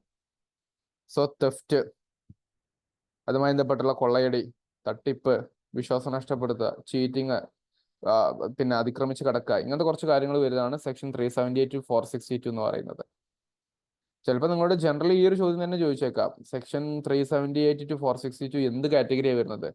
ഒഫൻസസ് റിലേറ്റഡ് ടു മാരേജ് ആകാം, ഒഫൻസസ് റിലേറ്റഡ് ടു പ്രോപ്പർട്ടി ആകാം, അങ്ങനെ പല കാര്യങ്ങളായിരിക്കാനുള്ള ഓപ്ഷൻസും തന്നേക്കാം. അപ്പൊ അതുകൊണ്ട് കൃത്യമായിട്ടൊരു അണ്ടർസ്റ്റാൻഡിങ് നിങ്ങൾ എന്തായാലും ഉണ്ടാക്കിയെടുക്കാൻ വേണ്ടി ശ്രമിക്കാം. ഇനി മാരേജിലോട്ട് വരുന്നുള്ള സമയത്തുള്ള കൃത്യങ്ങൾ നോക്കിക്കേ. Marrying again during the life time of a husband or wife, ബൈഗമി.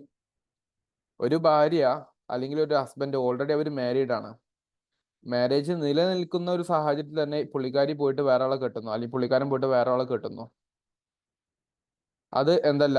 Permitted അല്ല. അതിനാണ് ബൈഗമി എന്ന് വിളിക്കുക. പക്ഷെ ഇതിൽ ചെറിയൊരു കേസ് വരുന്നത്, പുരുഷൻ മുസ്ലിം ആണ് എന്നുണ്ടെങ്കിൽ പുള്ളിക്കാരൻ ഇസ്ലാമികപരമായിട്ട് അപ് ടു 4 മാരേജസ് വരെ ആകാന്നുള്ള മറ്റൊരു കേസ് ഉണ്ട് കേട്ടോ. ജസ്റ്റ് ഒന്ന് മെൻഷൻ ചെയ്ത് വിട്ടുന്നുള്ളൂ. Section 498A cruelty by husband or relatives of husband. ഞാൻ പറഞ്ഞില്ലേ, നമ്മൾ നേരത്തെ ഡൗറി ഡെത്തിന്റെ ഒരു കേസ് പറഞ്ഞ ഓർമ്മല്ലേ? അപ്പൊ ആ ഡൗറി ഡെത്തിലോട്ട് അത് മാത്രമാണ് നമ്മൾ ചാർത്തി കൊടുക്കുന്നത് അല്ല. അപ്പൊ 498A കൂടെ നമ്മൾ ചാർത്തി കൊടുക്കും. കാരണം ഡൗറി എന്ന് പറയുന്ന ഒരു വിഷയത്തിൽ സ്ത്രീയുടെ മുകളില് മെന്റലി അവരെ ഹറാസ് ചെയ്ത് ടോർച്ചർ ചെയ്ത് ചിലപ്പം ഫിസിക്കൽ പീഡനത്തിന് ഇരയായിട്ടുണ്ടായിരുന്ന ആൾക്കാരായിരിക്കും. അവർക്ക് ഇതുകൂടെ കൊടുക്കും, സെക്ഷൻ 498A. അപ്പൊ നിങ്ങൾക്ക് ലിങ്ക് ചെയ്യാൻ പറ്റുന്നില്ലേ? അങ്ങനെ കുറച്ച് കാര്യങ്ങൾ ശ്രമിക്കുക എന്നുള്ളതാണ്.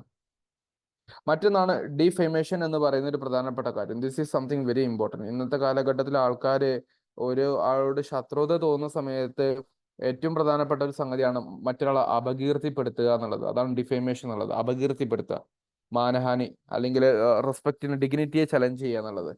സെക്ഷൻ 499 അതിന്റെ ഡിഫേമേഷൻ എന്ന് പറയുന്ന കോൺസെപ്റ്റിനെ കുറിച്ച് പറയുന്നതാണ്. അതിന്റെ പണിഷ്മെന്റ് കൊടുക്കുന്നത് സെക്ഷൻ 500 ഡിഫേമേഷൻ എന്ന് പറയുന്ന കോൺസെപ്റ്റ്, അപകീർത്തിപ്പെടുത്തുക എന്തൊക്കെ തരത്തിലാണ് എങ്ങനെയൊക്കെയാണെന്നുള്ളതിന്റെ കോൺസെപ്റ്റ് പറയുന്നത് സെക്ഷൻ 499 അതിന്റെ പണിഷ്മെന്റ് ഡിസ്കസ് ചെയ്യുന്നത് എവിടെയാണ്? സെക്ഷൻ 500 കാര്യം അറിഞ്ഞിരിക്കുക. ഓക്കെ, അപകീർത്തിപ്പെടുത്തുക എന്ന് പറയുന്ന ഒരു സംഗതി, അപകീർത്തിപ്പെടുത്തുക. ഇനി ക്രിമിനൽ കോൺസ്പിറസി എനിക്കറിയാം ഗൂഢാലോചനയാണ്. അത് ക്രിമിനൽ കേസുമായി ബന്ധപ്പെട്ടുള്ള കാര്യങ്ങളാണ് ഇവിടെ പറയുന്നത്. ഓക്കെ, അപ്പൊ എന്താണ് ക്രിമിനൽ കോൺസ്പിറസി എന്ന് പറയുന്നതാണ് 120A. 120Bയിൽ പറയുന്നതാണ് അതിന്റെ പണിഷ്മെന്റ് എന്നുള്ള കാര്യം കൂടി ഒന്ന് അറിഞ്ഞിരിക്കുക. അപ്പൊ ഇത്രയും ടോപ്പിക്കുകൾ അല്ലെങ്കിൽ ഇത്രയും സെക്ഷനുകൾ എവിടെ വരുന്നുണ്ട്? IPCയുടെ അകത്ത് വരുന്നുണ്ട് എന്നുള്ള ഒരു കാര്യമാണ് ബേസിക്കലി നിങ്ങൾ അറിഞ്ഞിരിക്കേണ്ടത്. Something very important. അപ്പൊ നമ്മൾ ഇതുവരെ ഡിസ്കസ് ചെയ്തിരിക്കുന്ന പോയിന്റുകളൊക്കെ എന്താണ്? IPC റിലേറ്റ് ചെയ്തിരിക്കുന്ന പ്രധാനപ്പെട്ട ഏരിയകളും അതിന്റെ ക്രിമിനൽ വശങ്ങളുമാണ് സോഫാർ പറഞ്ഞിട്ടുള്ളത്. ഇതൊക്കെ നിങ്ങൾക്ക് ക്ലിയർ ആയിട്ടുണ്ടാവും എന്ന് ഞാൻ വിശ്വസിക്കുകയാണ് കേട്ടോ. അപ്പൊ അങ്ങനെ നിങ്ങൾക്ക് പഠിക്കാൻ പറ്റുവാണെങ്കിൽ ഇന്നത്തെ സെഷനിൽ നിങ്ങൾ ഇത്രയും കാര്യങ്ങൾ പഠിച്ചോ, നിങ്ങൾക്ക് ഡെഫിനറ്റ്ലി നിങ്ങൾക്ക് ഒരു 4 മുതൽ 5 ക്വസ്റ്റ്യൻസ് വരെ സിംപിളി ആൻസർ ചെയ്യേണ്ടി പറ്റും ഇന്നത്തെ ഒരൊറ്റ സെഷനിലൂടെ മാത്രം. കാരണം നമ്മൾ എല്ലാത്തിന്റെയും ബേസിക്സും കാര്യങ്ങളും ടച്ച് ചെയ്ത് പോകുന്നുണ്ട്. ഇത് വളരെ ഇമ്പോർട്ടൻ്റ് ആണ് ഈ പരീക്ഷയെ സംബന്ധിച്ചിടത്തോളം. അപ്പൊ അങ്ങനെ നമുക്കത് ഇമ്പോർട്ടൻ്റ് ആയതുകൊണ്ട് തന്നെ കൃത്യമായിട്ട് പഠിക്കാൻ വേണ്ടി ശ്രമിക്കുക ഗായ്സ്. നമ്മൾ ഇതുവരെ ഡിസ്കസ് ചെയ്തത് വാട്ട് ഈസ് IPC എന്ന് പറഞ്ഞു. അതിന് മുന്നേ നമ്മൾ സിലബസ് പറഞ്ഞു, പിന്നെ BNS പറഞ്ഞു, IPC എന്താണെന്ന് പറഞ്ഞു, കീ കോൺസെപ്റ്റ് നമ്മൾ പറഞ്ഞു. അതിൽ പ്രധാനപ്പെട്ട ഏറ്റവും സെക്ഷൻസ് നമ്മൾ ഡിസ്കസ് ചെയ്തു. അതിൽ സെഡിഷൻ വളരെ ഇമ്പോർട്ടൻ്റ് ആണ്, മറക്കരുത്. ഡൗറി ഡെത്ത് ഇമ്പോർട്ടൻ്റ് ആണ്, റേപ്പ് ഇമ്പോർട്ടൻ്റ് ആണ്, പിന്നെ ഇവിടെ പ്രോപ്പർട്ടിയുമായി ബന്ധപ്പെട്ട ചില കേസുകൾ പറഞ്ഞു, ഡിഫേമേഷൻ ഇമ്പോർട്ടൻ്റ് ആണ്, മാരേജുമായി ബന്ധപ്പെട്ടുള്ള കാര്യങ്ങൾ ഇമ്പോർട്ടൻ്റ് ആണ്. അപ്പൊ ഇങ്ങനത്തെ കാര്യങ്ങളൊക്കെ കൃത്യമായിട്ട് മനസ്സിലാക്കി വെക്കുക എന്നുള്ളതാണ്. ഇനി ഇവിടെ ശ്രദ്ധിക്കേണ്ടത് IPCയിലെ ഏറ്റവും പ്രധാനപ്പെട്ട ചില അമെൻമെന്റുകൾ എന്ന് പറഞ്ഞു കഴിഞ്ഞാൽ ചില നിയമത്തിലെ ചില പ്രധാനപ്പെട്ട മാറ്റങ്ങൾ, ഭേദഗതികൾ വന്നിട്ടുണ്ടായിരുന്ന 2 കേസ് സ്റ്റഡികളാണ് പറയുന്നത്. ജസ്റ്റ് ഒന്ന് അറിഞ്ഞിരുന്നോളൂ. നിങ്ങൾക്ക് ആസ് സച്ച് വളരെ ഇൻഡെപ്തിൽ ചോദിക്കത്തില്ല എങ്കിൽ പോലും അറിഞ്ഞിരിക്കണം. ലൈക്ക് ക്രിമിനൽ ലോ അമെൻമെന്റ് ആക്ട് 2013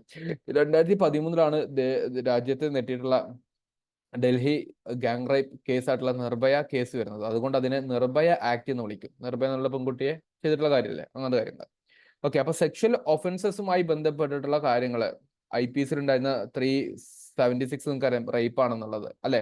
അപ്പൊ അങ്ങനത്തെ ചില കാര്യങ്ങളിൽ കുറച്ചുകൂടെ മാറ്റങ്ങൾ വരാൻ കാരണമായിട്ടുണ്ടായിരുന്നു. അങ്ങനെ വന്നിട്ടുള്ളതാണ് ക്രിമിനൽ ലോ അമെൻമെന്റ് ആക്ട് 2013 എന്ന് പറയുന്നത്.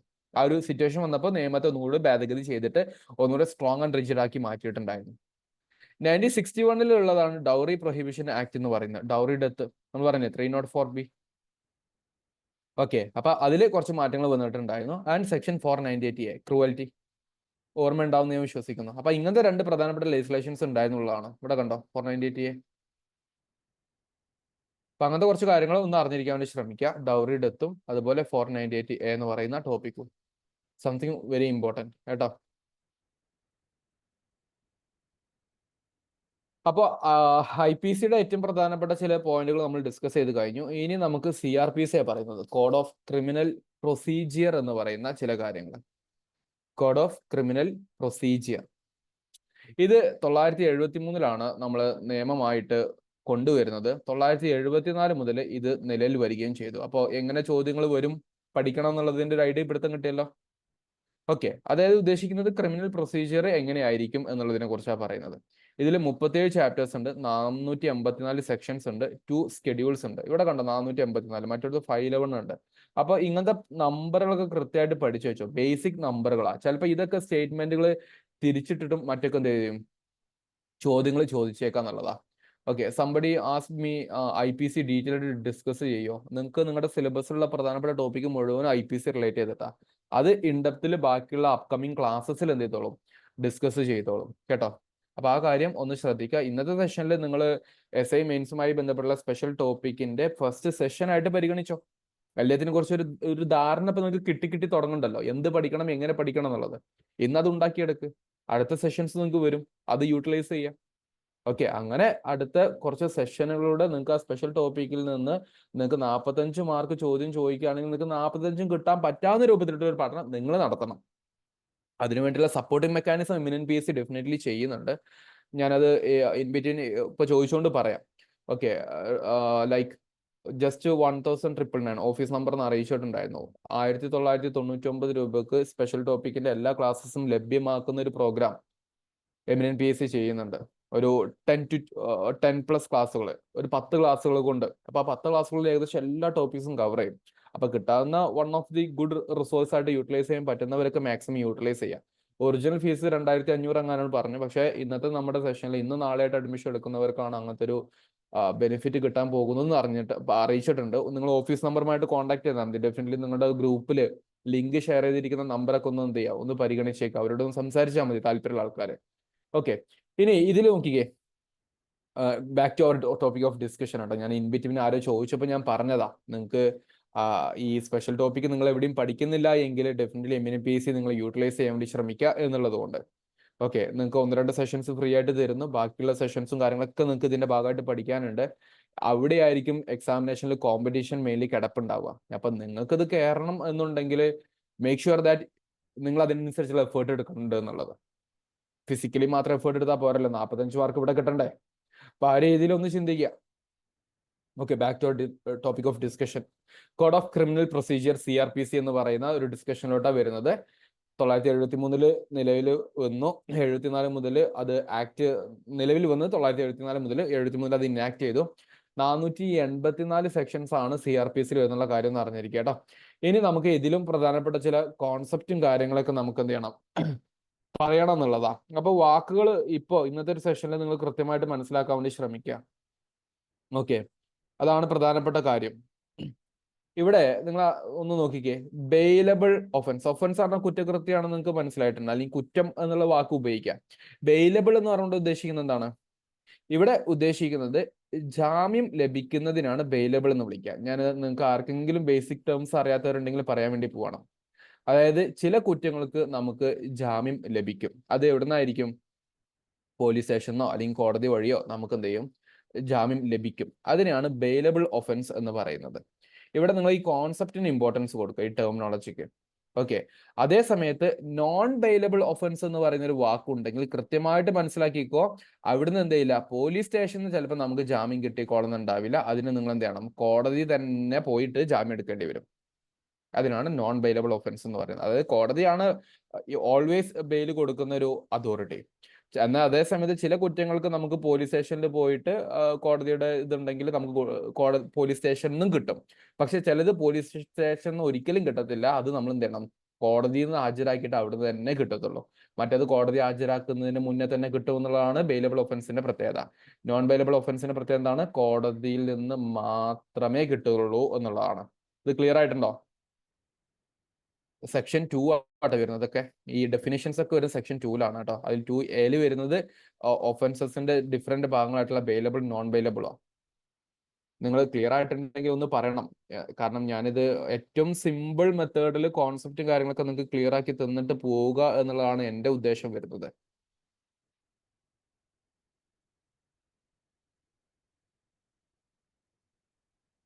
Okay okay, fine.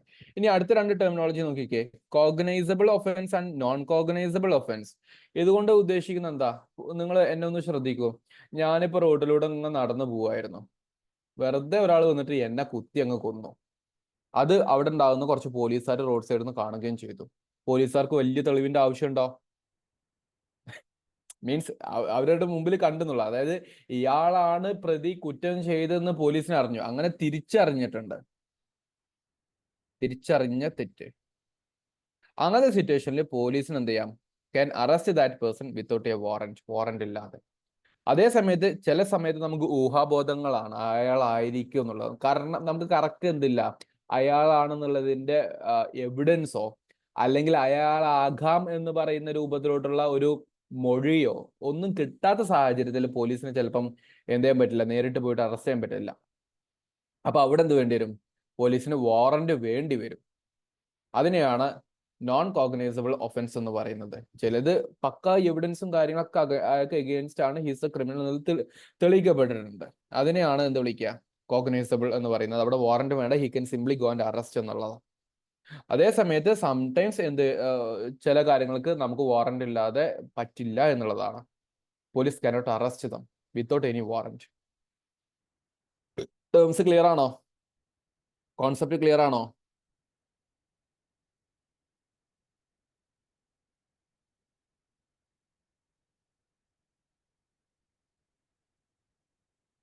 Okay, warrant എന്നുള്ള കാര്യം അറിഞ്ഞിരിക്കുക കേട്ടോ. ഇനി കംപ്ലൈന്റ് ഉള്ള വാക്ക് എന്താ? Any allegation made orally or in writing to magistrate.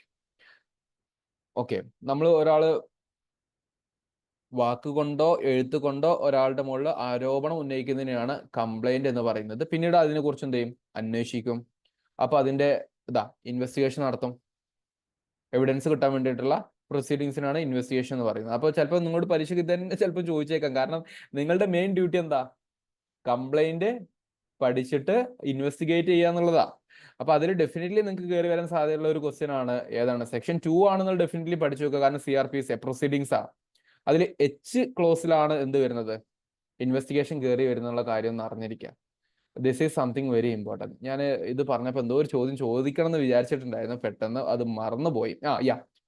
കേരളത്തില് ഒന്ന് എന്നെ ശ്രദ്ധിക്കുക കേട്ടോ. ഞാനിപ്പോ ഒരു കംപ്ലൈന്റ് കൊടുക്കാൻ പോവാ പോലീസ് സ്റ്റേഷനിലോട്ട്. എനിക്ക് 2 രീതിയിൽ പോലീസ് സ്റ്റേഷനിൽ കംപ്ലൈന്റ് കൊടുക്കാം, ഒരു പോലീസ് സിസ്റ്റത്തിലോട്ട്. ഒന്ന് വേണമെങ്കിൽ അവിടെ നേരിട്ട് പോയിട്ട് ഓഫ്ലൈൻ ആയിട്ട് എനിക്ക് പെറ്റീഷൻ എഴുതിയിട്ട് കൊടുക്കാം. അല്ലെങ്കിൽ എനിക്ക് ഓൺലൈനായിട്ട് എൻ്റെ പെറ്റീഷൻ സമർപ്പിക്കാം. ഓൺലൈനായിട്ട് പെറ്റീഷൻ സമർപ്പിക്കുന്ന വെബ് പോർട്ടൽ അല്ലെങ്കിൽ ആപ്ലിക്കേഷന്റെ പേരെന്താ? അതിൽ എനിക്കൊരു ഐഡിയും കാര്യങ്ങളൊക്കെ ക്രിയേറ്റ് ചെയ്യണം.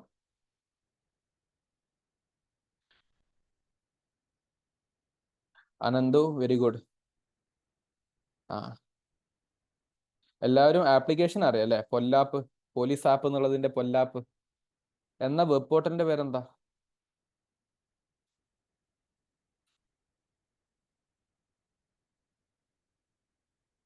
എൻ്റെ കയ്യിലേ കേരള പോലീസിന്റെ ആപ്ലിക്കേഷൻ ആണ് ഇപ്പോൾ കാണുന്നത്, പൊല്ലാപ്പ്. ഇതിൽ നിങ്ങൾ ഒരിക്കലും കംപ്ലൈന്റ് മാത്രം കാണരുത്, ഇതിൽ പല കാര്യങ്ങളുണ്ട് കേട്ടോ. അപ്പോൾ ഇത് പറ്റുന്നവർ ഇതിൽ എന്തൊക്കെയാണ് വരുന്നുള്ള കാര്യങ്ങൾ ജസ്റ്റ് ഒന്ന് അറിഞ്ഞിരിക്കാൻ വേണ്ടി ശ്രമിക്കണം. ചിലപ്പം പൊല്ലാപ്പ്, കൺസിഡർ ഫോളോയിങ് സ്റ്റേറ്റ്മെന്റ് റിഗാർഡിംഗ് പൊല്ലാപ്പ്, current affairs related to police system ആണ്. അപ്പൊ അങ്ങനത്തെ കുറച്ച് കാര്യങ്ങൾ നിങ്ങൾ അറിഞ്ഞിട്ടില്ലെങ്കിൽ നിങ്ങൾ ആലോചിക്കുക, ബുദ്ധിമുട്ടാണ്. ഇതിൽ ഫോർ എക്സാമ്പിൾ ഇതിൽ കുറച്ച് കാര്യങ്ങൾ പറയുന്നുണ്ട്. സൈബർ ക്രൈമിന്റെ ഹെൽപ്പ് ലൈൻ നമ്പർ എത്രയാണ്? 1913. ആപ്ലിക്കേഷനിൽ അവർ കൃത്യമായിട്ട് സ്വൈപ്പ് ചെയ്ത് ഇങ്ങനെ വിടുന്നുണ്ട്. Police emergency help line number എത്രയാണ്? 112. ഇങ്ങനത്തെ ബേസിക് ക്വസ്റ്റ്യൻസ് വരെ നിങ്ങൾക്ക് പരീക്ഷയ്ക്ക് ചോദിച്ചേക്കാം കേട്ടോ. ഫൈൻ. പിന്നെ പിങ്ക് പോലീസ് നമ്പർ എത്ര? 1515. ഇങ്ങനത്തെ ക്വസ്റ്റ്യൻസ് ഒക്കെ ചോദിച്ചേക്കാം നിങ്ങളോട് പരീക്ഷയ്ക്ക്. കാരണം ഇതൊക്കെ നമ്മുടെ മുമ്പിൽ നടക്കുന്ന സംഗതികളാണ്. ഇതിനെക്കുറിച്ച് അവെയർ ആയിട്ടുള്ള ഒരു കാൻഡിഡേറ്റ് ആണോ ഈ മെയിൻസ് എഴുതുന്നുള്ള ചോദ്യമാണ് അവർ എക്സ്പെക്ട് ചെയ്യുന്നത്.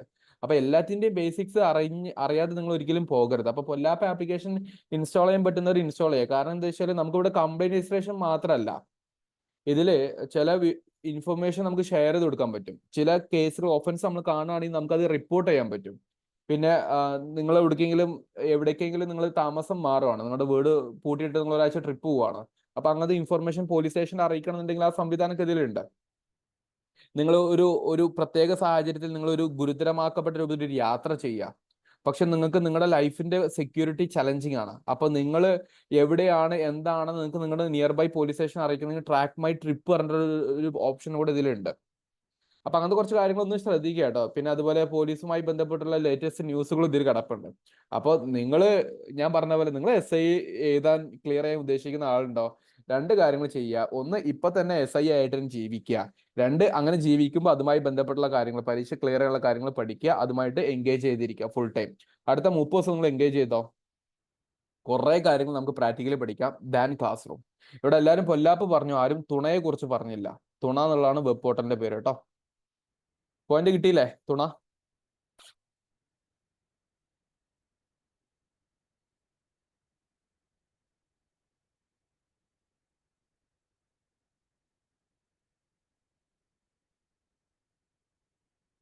എന്തൊന്നും മിണ്ടാത്തെ?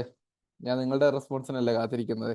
ഇങ്ങനെ പ്രാക്ടിക്കലി ആയിട്ട് പഠിപ്പിക്കുന്നത് വരെ നിങ്ങൾക്ക് ഹെൽപ്ഫുൾ അല്ലേ? പിന്നെ എന്തൊന്നും റെസ്പോണ്ട് ചെയ്യാത്തത്? ഓക്കെ, അപ്പൊ ഇതൊക്കെ ശ്രദ്ധിക്കുക കേട്ടോ. കാരണം ശ്രദ്ധിക്കാതെ നിങ്ങളുടെ പഠനം കൊണ്ടുപോയി കഴിഞ്ഞാൽ നിങ്ങൾ വെറും ബുക്കിഷ് നോളജ് ആവും. പരീക്ഷയ്ക്ക് വയ്ക്കുമ്പോൾ ചേട്ടാ ഞാൻ വണ്ടിമെന്നാ എഴുതി വെച്ചിരിക്കുന്ന പിങ്ക് പോലീസിന്റെ നമ്പർ 1515 ഇതാണോ ചോദിച്ചതെന്നുള്ളത് പരീക്ഷ കഴിഞ്ഞ് വരുമ്പോൾ അല്പം കാണും. അപ്പൊ അന്തം വിടാൻ പാടില്ല. എമിനന്റ് PSCയുടെ സ്റ്റുഡൻസ് ആണ് നിങ്ങൾ ഓരോരുത്തരും. നിങ്ങൾ ഈ ഫ്രീ സെഷനിലാണ് ജോയിൻ ചെയ്തിട്ടുള്ളെങ്കിൽ നിങ്ങൾ ഇവിടുത്തെ സ്റ്റുഡൻസ് തന്നെയാണ്. Because you are utilising the resource അല്ലേ. അപ്പൊ അങ്ങനത്തെ കുറച്ച് കാര്യങ്ങളൊന്നും ശ്രദ്ധിക്കുക. ഫൈൻ. Shall we proceed? മുന്നോട്ട് പോവാം. ഇതില് അടുത്ത സെക്ഷൻ 6 മുതൽ 25 വരെ പറയുന്നത് ക്രിമിനൽ കോർട്ടുകളുടെ ഹൈറാർക്കിയാ. ഇവിടെ കുറച്ച് കാര്യങ്ങളൊന്ന് ശ്രദ്ധിക്കുക കേട്ടോ. ബെയിലബിൾ നോൺ ബെയിലബിളും ഒരൊറ്റ സെഷനിൽ തന്നെ ഡിസ്കസ് ചെയ്തിരിക്കുന്നത്. Supreme court the court of everything, apex കോർട്ടാണ് അല്ലേ? യാ. പിന്നെ ഹൈക്കോർട്ട് ഉണ്ട്, സ്റ്റേറ്റിന്റെ ഹെഡാണ്, ജുഡീഷ്യൽ അതോറിറ്റിയാണ് ഹൈക്കോർട്ട് എന്നുള്ളത്. അതിന്റെ താഴെ വരുന്നതാണ് സെഷൻ കോർട്ട് എന്നുള്ളത്. നിങ്ങൾ ഈ സെഷൻ കോർട്ട് എന്നുള്ള വാക്ക് കേൾക്കുമ്പോൾ തന്നെ മനസ്സിലാക്കി വെക്കുക, that is related to criminal cases, not civil cases. Okay. പിന്നെ മജിസ്ട്രേറ്റ്, അതിൽ തന്നെ ജുഡീഷ്യൽ മജിസ്ട്രേറ്റ് ഉണ്ട്, first class, second class, then executive magistrate ഉണ്ട്. അങ്ങനെ ഒരു ഹൈറാർക്കി കോടതി സിസ്റ്റം ഉണ്ട്. ഇത് നിങ്ങൾ ആക്ച്വലി പോളിറ്റിയൻ കോൺസ്റ്റിറ്റ്യൂഷനിൽ ജുഡീഷ്യറി എന്ന് പറയുന്ന ഒരു ടോപ്പിക്കിൽ നിങ്ങൾ പഠിക്കുന്നതാ. അപ്പൊ ഇന്ത്യൻ കോൺസ്റ്റിറ്റ്യൂഷനിൽ ജുഡീഷ്യറി എന്ന് പറയുന്ന ഒരു ടോപ്പിക് വരും. അവിടെ ഒരു ടോപ്പിക് പഠിക്കാൻ വേണ്ടി ശ്രമിക്കുക. കോടതി എന്ന് പറയുന്ന സിസ്റ്റം വളരെ ഇമ്പോർട്ടന്റ് ആണല്ലോ നമ്മുടെ ലീഗൽ സിസ്റ്റത്തിൽ. അതുകൊണ്ട് ജസ്റ്റ് ഒന്ന് മനസ്സിലാക്കി വെക്കാൻ വേണ്ടി ശ്രമിക്കുക. കൂടുതൽ ഡിസ്കഷൻ അതിലോട്ട് പോകുന്നില്ല. ഇവിടെ കുറച്ച് കാര്യങ്ങൾ കൃത്യമായിട്ട് ഇതിലെ സെക്ഷൻസിൽ പറയുന്നുണ്ട്. When police may arrest without a warrant, warrant ഇല്ലാതെ പോലീസ് അറസ്റ്റ് ചെയ്യുന്നത് സെക്ഷൻ 41. എങ്ങനെയാണ് അറസ്റ്റ് ചെയ്യുന്നത്? 46 പറയുന്നുണ്ട്. Right to be informed of the grounds of arrest and bail. എന്നെ ഇപ്പോൾ പോലീസ് അറസ്റ്റ് ചെയ്ത് വരുന്നുണ്ടെങ്കിൽ it is my right to be informed. നിങ്ങൾ ഇന്ന കേസിൽ ഇന്ന കാര്യത്തിന്റെ അടിസ്ഥാനത്തിൽ നിങ്ങൾ അറസ്റ്റ് ചെയ്തിരിക്കുകയാണ് എന്നുള്ളത്. Person arrest not be detained more than 24 hours. 24 മണിക്കൂറിന്റെ അകം അയാളെ കോടതിയിൽ ഹാജരാക്കിയിരിക്കണം എന്നുള്ളത് നിങ്ങൾ സിനിമകളിലായിട്ടുള്ള സിനിമകൾ കേട്ടതല്ലേ? സെക്ഷൻ 57. റിമാൻഡ്, അതായത് ജുഡീഷ്യൽ കസ്റ്റഡിയിൽ വിടുന്നതിനാണ് റിമാൻഡ് ചെയ്യുക എന്നുള്ളത്. നമ്മൾ വിചാരിക്കും ഫ്രീ ആക്കി വിടുന്നതാണ്. അല്ല, റിമാൻഡ് ചെയ്തിരിക്കുന്നു എന്ന് പറയുന്നതിനാണ്, ജുഡീഷ്യൽ കസ്റ്റഡിയിലോട്ട് വിടുന്നതിനാണ് റിമാൻഡ് ചെയ്യുക എന്ന് പറയുന്നത്. അതിന്റെ പ്രൊസീജിയർ പറയുന്നത് സെക്ഷൻ 167 ബിയോണ്ട് 24 hours. 24 മണിക്കൂർ കഴിഞ്ഞതിന് ശേഷം നിങ്ങൾ ജുഡീഷ്യൽ കസ്റ്റഡിയിലോട്ട് വിട്ടുകൊടുക്കുന്നുണ്ടെങ്കിൽ അതിന്റെ പ്രൊസീജിയർ പറയുന്നു. Bail in bailable case, bail in non bailable case, അത് കിട്ടുന്നത് കാര്യങ്ങൾ ഓരോന്നും പറയുന്നുണ്ട്. ഇത് പഠിച്ചു വെച്ചോ, എന്തായാലും ഇമ്പോർട്ടന്റ് ആണ്. ആന്റിസിപ്പേറ്ററി ബെയിൽ, ഇതിനാണ് മുൻകൂർ ജാമ്യം എന്ന് വിളിക്കുക. Section 438. This is something very important. Section അടക്കം പഠിച്ചു വെച്ചോ സംതിങ്. കാരണം നിങ്ങൾ എപ്പോഴും കേൾക്കുന്ന ഒരു കാര്യമാണ് ആന്റിസിപ്പേറ്ററി ബെയിൽ എന്ന് പറയുന്ന ഒരു ടെർമിനോളജി. മുൻകൂർ ജാമ്യം എന്ന് പറയുന്നത്, മുൻകൂർ ജാമ്യം തള്ളി എന്നൊക്കെ ചിലപ്പം കേട്ടിട്ടുണ്ടാവും. അതുകൊണ്ട് ഇത് പഠിച്ചു വെക്കുക. Then special powers of high court or session courts regarding a bail, അതാണ് സെക്ഷൻ 49. ഇതൊക്കെ പറയുന്നത് ഈ ഓരോ സെക്ഷനിൽ പറഞ്ഞിട്ടുണ്ട് ഇത് എങ്ങനെയാണ് പ്രൊസീഡ് ചെയ്യേണ്ടത്, എങ്ങനെയാണ് ചെയ്യേണ്ടത്. അതുകൊണ്ടാണ് ഇതിനെ കോഡ് ഓഫ് ക്രിമിനൽ പ്രൊസീജിയർ എന്ന് വിളിക്കുന്നത്. ആ പ്രൊസീജിയറുമായി ബന്ധപ്പെട്ടുള്ള കാര്യങ്ങളാണ് ഇവിടെ ഡിസ്കസ് ചെയ്യുന്നത്. ദാറ്റ് ഈസ് റിഗാർഡിംഗ് എങ്ങനെ അറസ്റ്റ് ആയിരിക്കണം, എങ്ങനെ ബെയിൽ കൊടുക്കാം തുടങ്ങിയുള്ള കാര്യങ്ങളാണ് സോഫാർ ഡിസ്കഷനിൽ വന്നിരിക്കുന്നത്. ഇത് ജസ്റ്റ് ഒന്ന് വായിച്ചു വിട്ടെ, ജസ്റ്റ് ഒന്ന് വായിക്കേ. കാരണം ഇതിന്റെ ഡീറ്റെയിൽഡ് ഡിസ്കഷൻസ് പിന്നീട് നമുക്ക് നടത്താവുന്നതേ ഉള്ളൂ. അപ്പൊ അതിന് നിങ്ങൾ ഇങ്ങനത്തെ ഒരു ഐഡിയ ഉണ്ടാക്കിയെടുക്കുക, വാട്ട് ഈസ് ദിസ് ബേസിക്കലി എന്നുള്ളത്.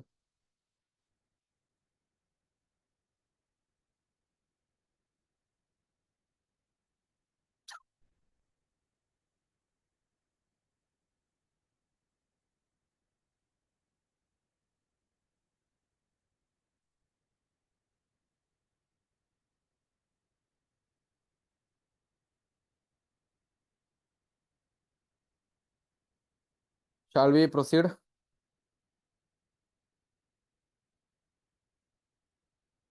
ഇനി നമ്മൾ പറയുന്നത് കുറച്ച് കാര്യങ്ങൾ ജസ്റ്റ് ശ്രദ്ധിക്കുക. ഇതിലും കുറച്ച് ടേമുകൾ ഇമ്പോർട്ടൻ്റ്. അതുകൊണ്ട് മാത്രമാണ് ഇത്രയും ലിസ്റ്റുകൾ നമ്മൾ കൊടുത്തിരിക്കുന്നത്. ഇൻവെസ്റ്റിഗേഷൻ, ഒരു കേസുമായി ബന്ധപ്പെട്ട് കംപ്ലൈന്റ് കിട്ടിക്കഴിഞ്ഞാൽ ഇൻവെസ്റ്റിഗേഷൻ ആരംഭിക്കും നമ്മൾ പറഞ്ഞു. പിന്നീട് അതിന്റെ ഡീറ്റെയിൽ ആയിട്ടുള്ള എൻക്വയറിയും കാര്യങ്ങളും വരും. പിന്നെ ട്രയൽ എന്ന് പറഞ്ഞുകൊണ്ട് ഉദ്ദേശിക്കുന്നതാണ് അതിന്റെ വിചാരണ. ഈ 3 കാര്യങ്ങളാണ് ഇനി പറയാൻ വേണ്ടി പോകുന്നത്. അപ്പൊ ഇൻവെസ്റ്റിഗേഷനുമായി ബന്ധപ്പെട്ടിട്ട് നമ്മൾ എപ്പോഴും കേൾക്കുന്ന വാക്കാണ് FIR എന്ന് പറയുന്ന ഫസ്റ്റ് ഇൻഫർമേഷൻ റിപ്പോർട്ട്. അപ്പൊ FIR എന്നുള്ളത് ഫസ്റ്റ് ഇൻഫർമേഷൻ റിപ്പോർട്ടാണ്. സെക്ഷൻ 154 പഠിച്ചു വെച്ചേക്കണേ, ഇമ്പോർട്ടൻ്റ് ആണ്.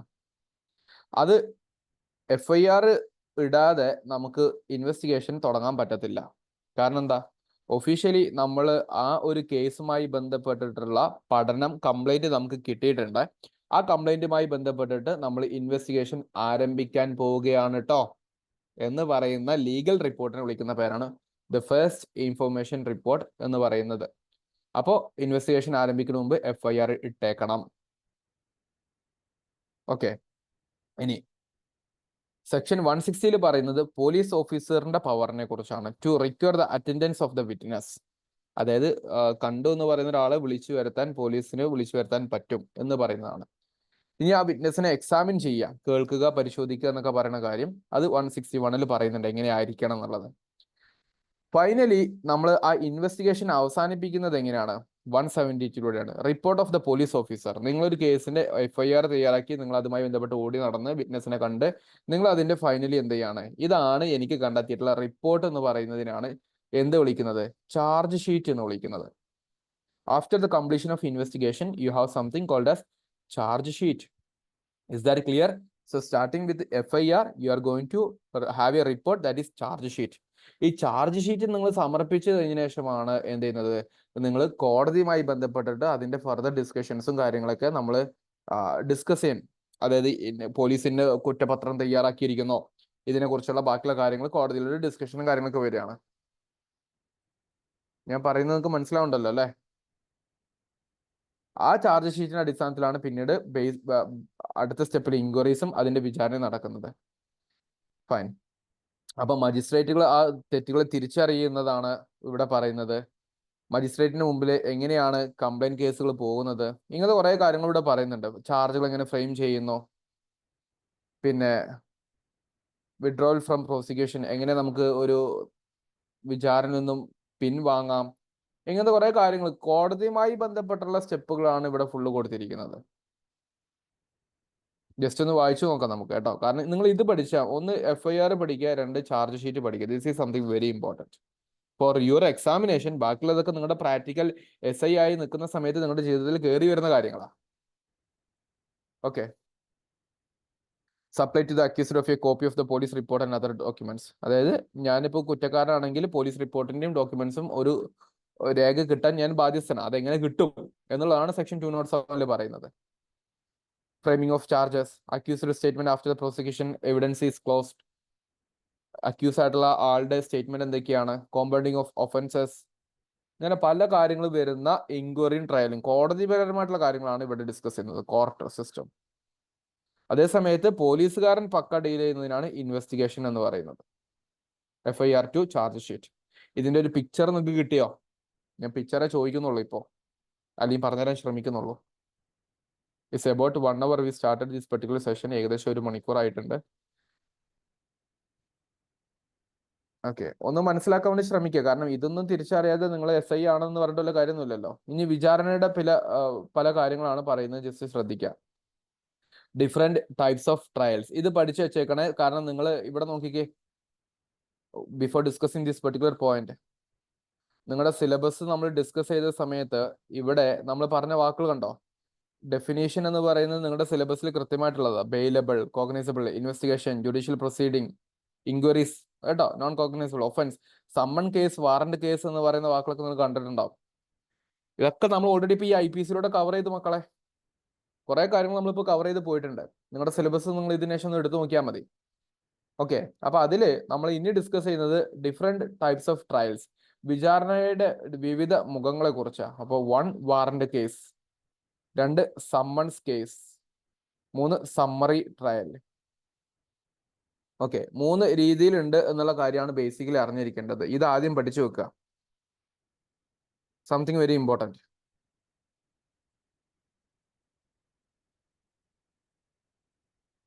പൊതുവെ നമ്മൾ പറയാറുള്ളത് ക്രിമിനൽ കേസുകൾ ഒന്നല്ലെങ്കിൽ സമ്മൺ കേസ് എന്നും അല്ലെങ്കിൽ വാറന്റ് കേസും എന്നുള്ളതാണ്. സമ്മൺ കേസ് അല്ലെങ്കിൽ വാറന്റ് കേസ്, ഇത് രണ്ടും ആദ്യം നമുക്കൊന്ന് ഫോക്കസ് ചെയ്യാം എന്താന്നുള്ളത്. ഓക്കെ, ബേസിക്കലി 2 വർഷത്തിനേക്കാൾ വലിയ തെറ്റുകളാണ്, പണിഷ്മെന്റ് കിട്ടുന്ന തെറ്റുകളാണ് ചെയ്യുന്നതെങ്കിൽ ആ സീരിയസ് ഒഫൻസസിനെ വിളിക്കുന്ന പേരാണ് വാറന്റ് കേസ് എന്നുള്ളത്. So with more than 2 years of jail or imprisonment, ചില തെറ്റുകൾ ചെയ്ത് കഴിഞ്ഞാൽ 2 വർഷത്തിനേക്കാൾ കൂടുതൽ എന്തായാലും ശിക്ഷ കിട്ടും. അങ്ങനത്തെ സീരിയസ് ഒഫൻസുകൾ വിളിക്കുന്ന പേരാണ് വാറന്റ് കേസുകൾ എന്ന് പറയുന്നത്.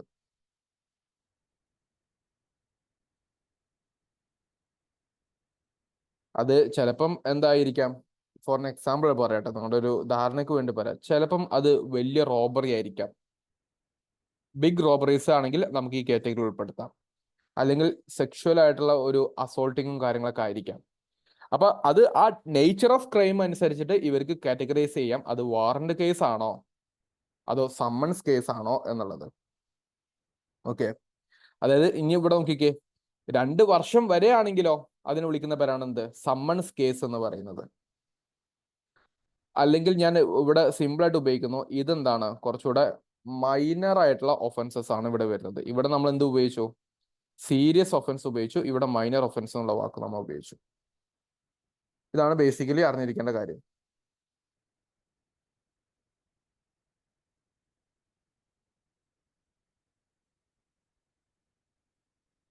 ഈ 2 ഡിഫറൻസ് ഒന്ന് അറിഞ്ഞിരിക്കാം.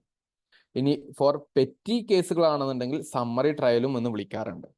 അപ്പൊ ഈ ഡിഫറെന്റ് ടൈപ്സ് ഓഫ് ട്രയലുകൾ അതിന്റെ കോൺസെപ്റ്റ് വെച്ച് തന്നെ പഠിച്ചോ, പരീക്ഷയ്ക്ക് നിങ്ങളോട് കോൺസെപ്റ്റ് തന്നിട്ട് ഏതാണെന്നുള്ള രീതിയിൽ ചിലപ്പം ചോദിച്ചേക്കാം.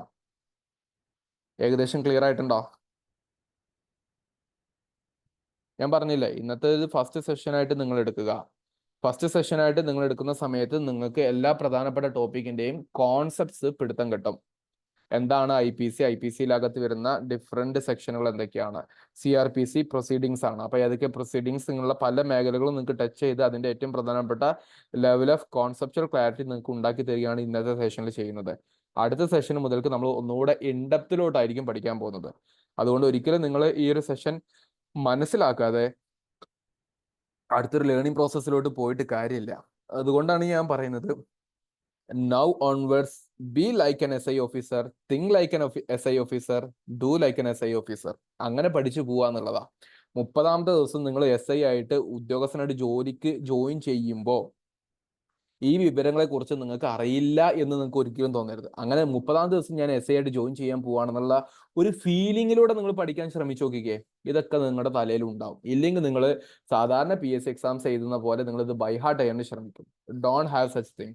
യൂണിഫോം സർവീസിനോട് നിങ്ങൾക്ക് അത്രയും താല്പര്യം ഉള്ളത് കൊണ്ടല്ലേ നിങ്ങൾ മെയിൻസിൽ കൃത്യമായിട്ട് ഇത് എഴുതണം എന്ന് ആഗ്രഹിച്ച് എമിനന്റ് PSC എന്നത്തെ സെഷനിൽ എത്തിച്ചേർന്നത്? യെസ് ആണെങ്കിൽ ആ ഒരു സെൻസിൽ തന്നെ പഠിക്കാൻ വേണ്ടി ശ്രമിക്കുക. ഇതാണ് എനിക്ക് നിങ്ങളോട് പറയാനുള്ളത്. ഇനി നമുക്ക് കുറച്ച് ക്വസ്റ്റ്യൻസ് ഡിസ്കസ് ചെയ്യാണ്ട്, ബിഫോർ ഡിസ്കസിങ് ദാറ്റ് ക്വസ്റ്റ്യൻ ഞാൻ വീണ്ടും പറയുന്നു, നമ്മളുടെ സ്പെഷ്യൽ ബാച്ച് ക്ലാസ് സ്റ്റാർട്ട് ചെയ്യുന്നുണ്ട്. അതിൻ്റെ ഒരു പ്രധാനപ്പെട്ട സെഷനാണ് ഇത് വരുന്നത്. നിങ്ങൾക്കൊരു 10 ക്ലാസ്സസിലൂടെ ഏറ്റവും പ്രധാനപ്പെട്ട പോയിന്റുകളൊക്കെ ഡിസ്കസ് ചെയ്യും. ഓഫീസ് നമ്പറുമായിട്ട് കോൺടാക്ട് ചെയ്ത് കഴിഞ്ഞാൽ എല്ലാ കാര്യങ്ങളും നിങ്ങൾക്ക് പിടുത്തം കിട്ടും. 1999 രൂപ, ജസ്റ്റ് 2000 റുപ്പീസ് നിങ്ങൾക്ക് നിങ്ങളുടെ കരിയറിന് വേണ്ടി അടുത്ത ഒരു 10 ക്ലാസ്സസിന് വേണ്ടി മാറ്റി വെക്കാൻ പറ്റാതിരിക്കുകയും മെയിൻസ് പരീക്ഷ എഴുതുന്ന സമയത്ത് ഈ ചോദ്യങ്ങളൊക്കെ ചോദിക്കുകയും SI മെയിൻസ് കിട്ടാതിരിക്കാനുള്ള പ്രധാനപ്പെട്ട റീസൺ ഇതായിട്ട് മാറാനും പാടില്ല. അതുകൊണ്ട് ഞാൻ പറയുന്നു, ജോയിൻ ചെയ്യാൻ താല്പര്യമുള്ളവർ ഓഫീസ് നമ്പറുമായിട്ട് കോൺടാക്ട് ചെയ്യുക. എൻ്റെ നമ്പറുമായിട്ട് അഡ്മിഷന് ഒരു ബന്ധമില്ല.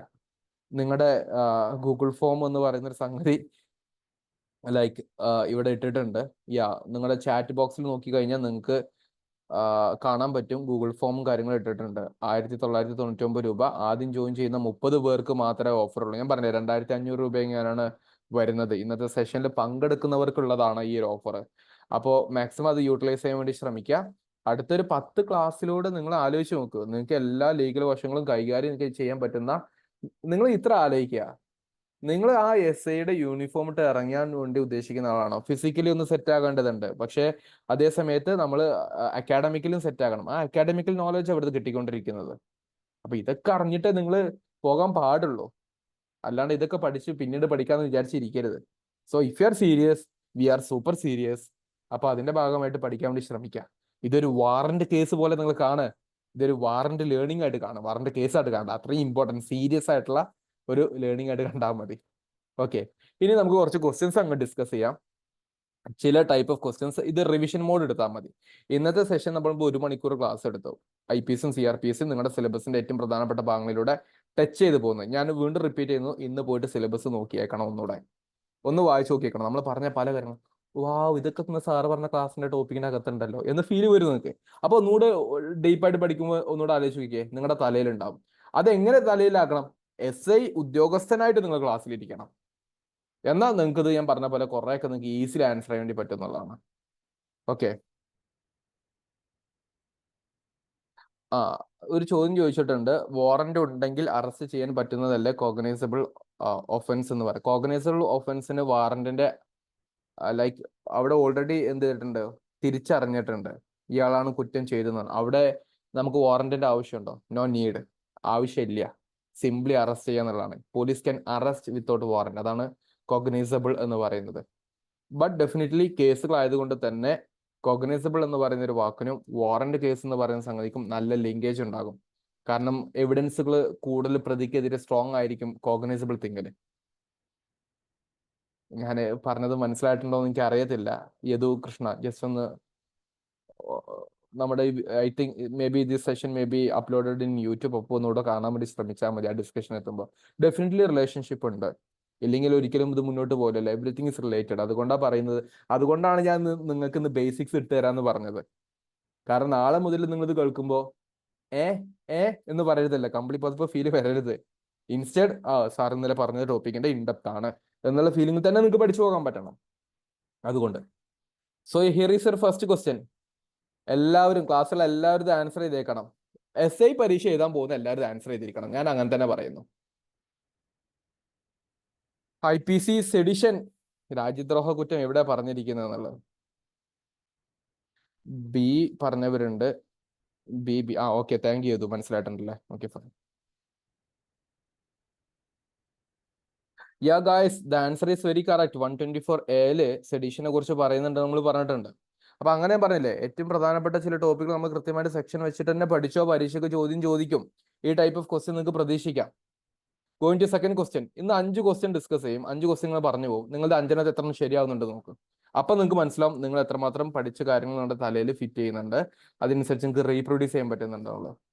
ഒന്നാമത്തെ ക്വസ്റ്റ്യൻ നിങ്ങളുടെ ശരിയായിട്ടുണ്ടോ ഇല്ല എന്നുള്ളത് നിങ്ങളൊന്ന് കാൽക്കുലേറ്റ് ചെയ്യുക. അവസാനം നമുക്ക് 5 പറഞ്ഞിട്ട് അവസാനിപ്പിക്കാം. Which section of IPC deals with dowry death? Simple അല്ലേ? നമ്മൾ പലതവണ ഞാൻ പറഞ്ഞു തന്നിട്ടുണ്ട്. Because this is something very commonly happening. അപ്പൊ അതുകൊണ്ട് നമ്മൾ അറിഞ്ഞിരിക്കണം. Very good guys, definitely guys answer എന്താണ്? 3 നോട്ട് 4B ആണ് വരുന്നത്. അതാണ് ആൻസർ വരുന്നത്. ഓക്കെ. 498 വരുന്നത് എന്തുമായി ബന്ധപ്പെട്ടിട്ടാ? ഡൗറി ഡെത്ത് അല്ല, ഹസ്ബൻഡിന്റെ ഫാമിലിക്കെതിരെയുള്ള ആരോപണമാണ്. അപ്പൊ ലിങ്ക് ചെയ്ത് വെക്കുക. ക്വസ്റ്റ്യൻ നമ്പർ 3, ഡിഫേമേഷന്റെ പണിഷ്മെന്റുമായി ബന്ധപ്പെട്ട് എന്താണ്?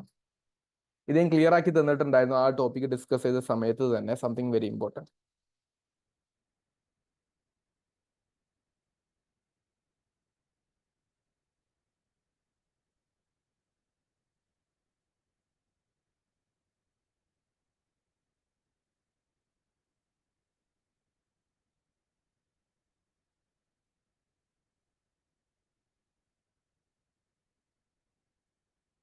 എല്ലാവരും ഓപ്ഷൻ എ ആണ് കുത്തിയിരിക്കുന്നത്. അത് മുമ്പത്തെ ക്വസ്റ്റ്യൻ ആണോ ഇനി ഇതാണോ എനിക്ക് കൺഫ്യൂഷൻ ഉണ്ട്. എനിഹൗ, ഞാൻ പറഞ്ഞിട്ടുണ്ടായിരുന്നു ഡിഫേമേഷൻ എന്ന് പറയുന്ന കോൺസെപ്റ്റ് പറയുന്നത് 499 അതിന്റെ പണിഷ്മെന്റ് വരുന്നത് section 500 option B is the correct answer. Punishment for defamation വരുന്നത് ഓപ്ഷൻ ബിയിലാണ് കേട്ടോ. Section 4, sorry, question 4, which section of the CRPC deals with FIR? ഇത് നിങ്ങൾക്ക് അറിയില്ലേ, നിർത്തിയേക്ക് പഠനം എന്ന് ഞാൻ പറയും. കാരണം നമ്മൾ ഇത്രയും നേരം ഡിസ്കസ് ചെയ്ത് അതിൽ വെച്ചിട്ടാണല്ലോ. FIR ആരംഭിക്കുന്നു, ചാർജ് ഷീറ്റിൽ അവസാനിക്കുന്നു. അതാണ് പോലീസ് ഇൻവെസ്റ്റിഗേഷൻ. പിന്നെ എൻക്വയറി, ട്രയലും കോടതി മുഖേനയുള്ളതാണ്. Okay, very good, very good, very good, fine. Answer എന്താണ്? ഓപ്ഷൻ എ 154 ആണ് കേട്ടോ. ഇത് മറക്കരുത്. അപ്പൊ അതേ സമയത്ത് ഇവിടെ കറസ്പോണ്ടിങ് ആയിട്ട് നിങ്ങൾ നോക്ക്, ചാർജ് ഷീറ്റ് എന്താണ്? 173 ആണ്. അത് പഠിച്ചു വെക്ക് കേട്ടോ. ഞാൻ പറഞ്ഞില്ലേ, ഏറ്റവും പ്രധാനപ്പെട്ട കാര്യങ്ങൾ പഠിച്ചു വെക്കുക. Last question, which section of CRPC can a person apply for anticipatory bail? അതിന് കൊടുക്കുന്ന സെക്ഷൻ ഏതാണ്?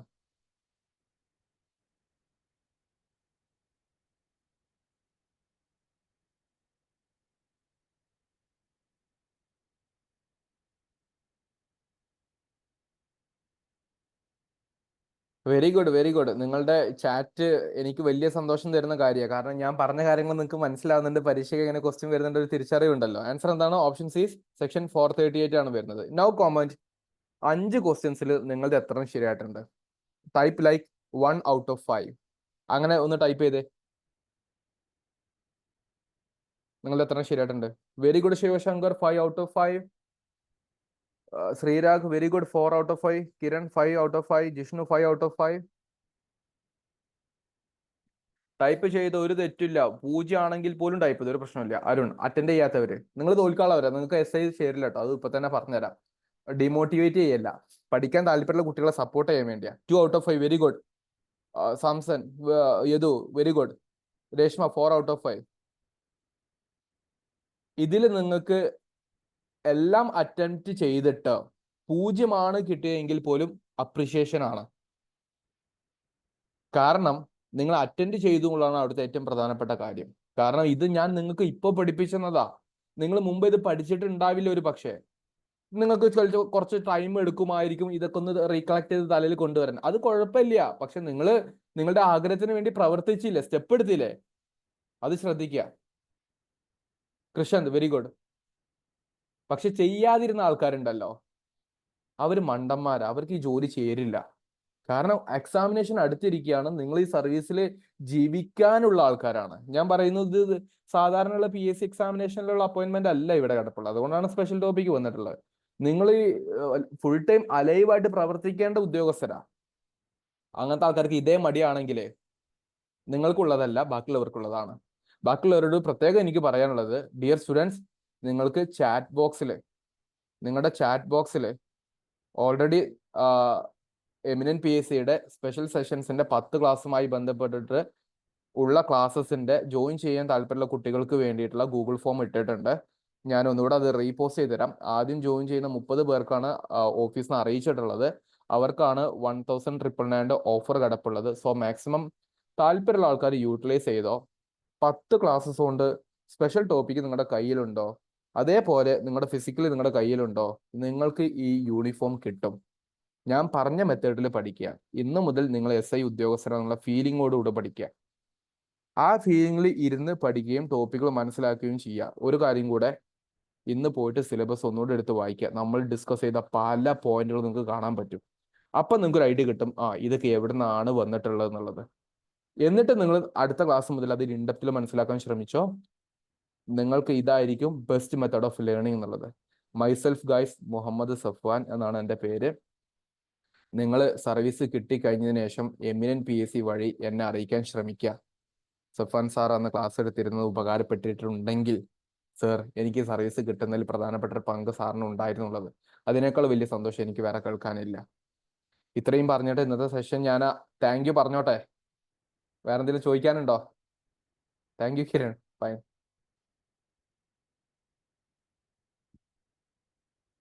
ബാക്കിയുള്ളവര് നിങ്ങൾ ഈ കിട്ടിയതിനു ശേഷം അറിയിക്കാതിരിക്കരുത് കേട്ടോ.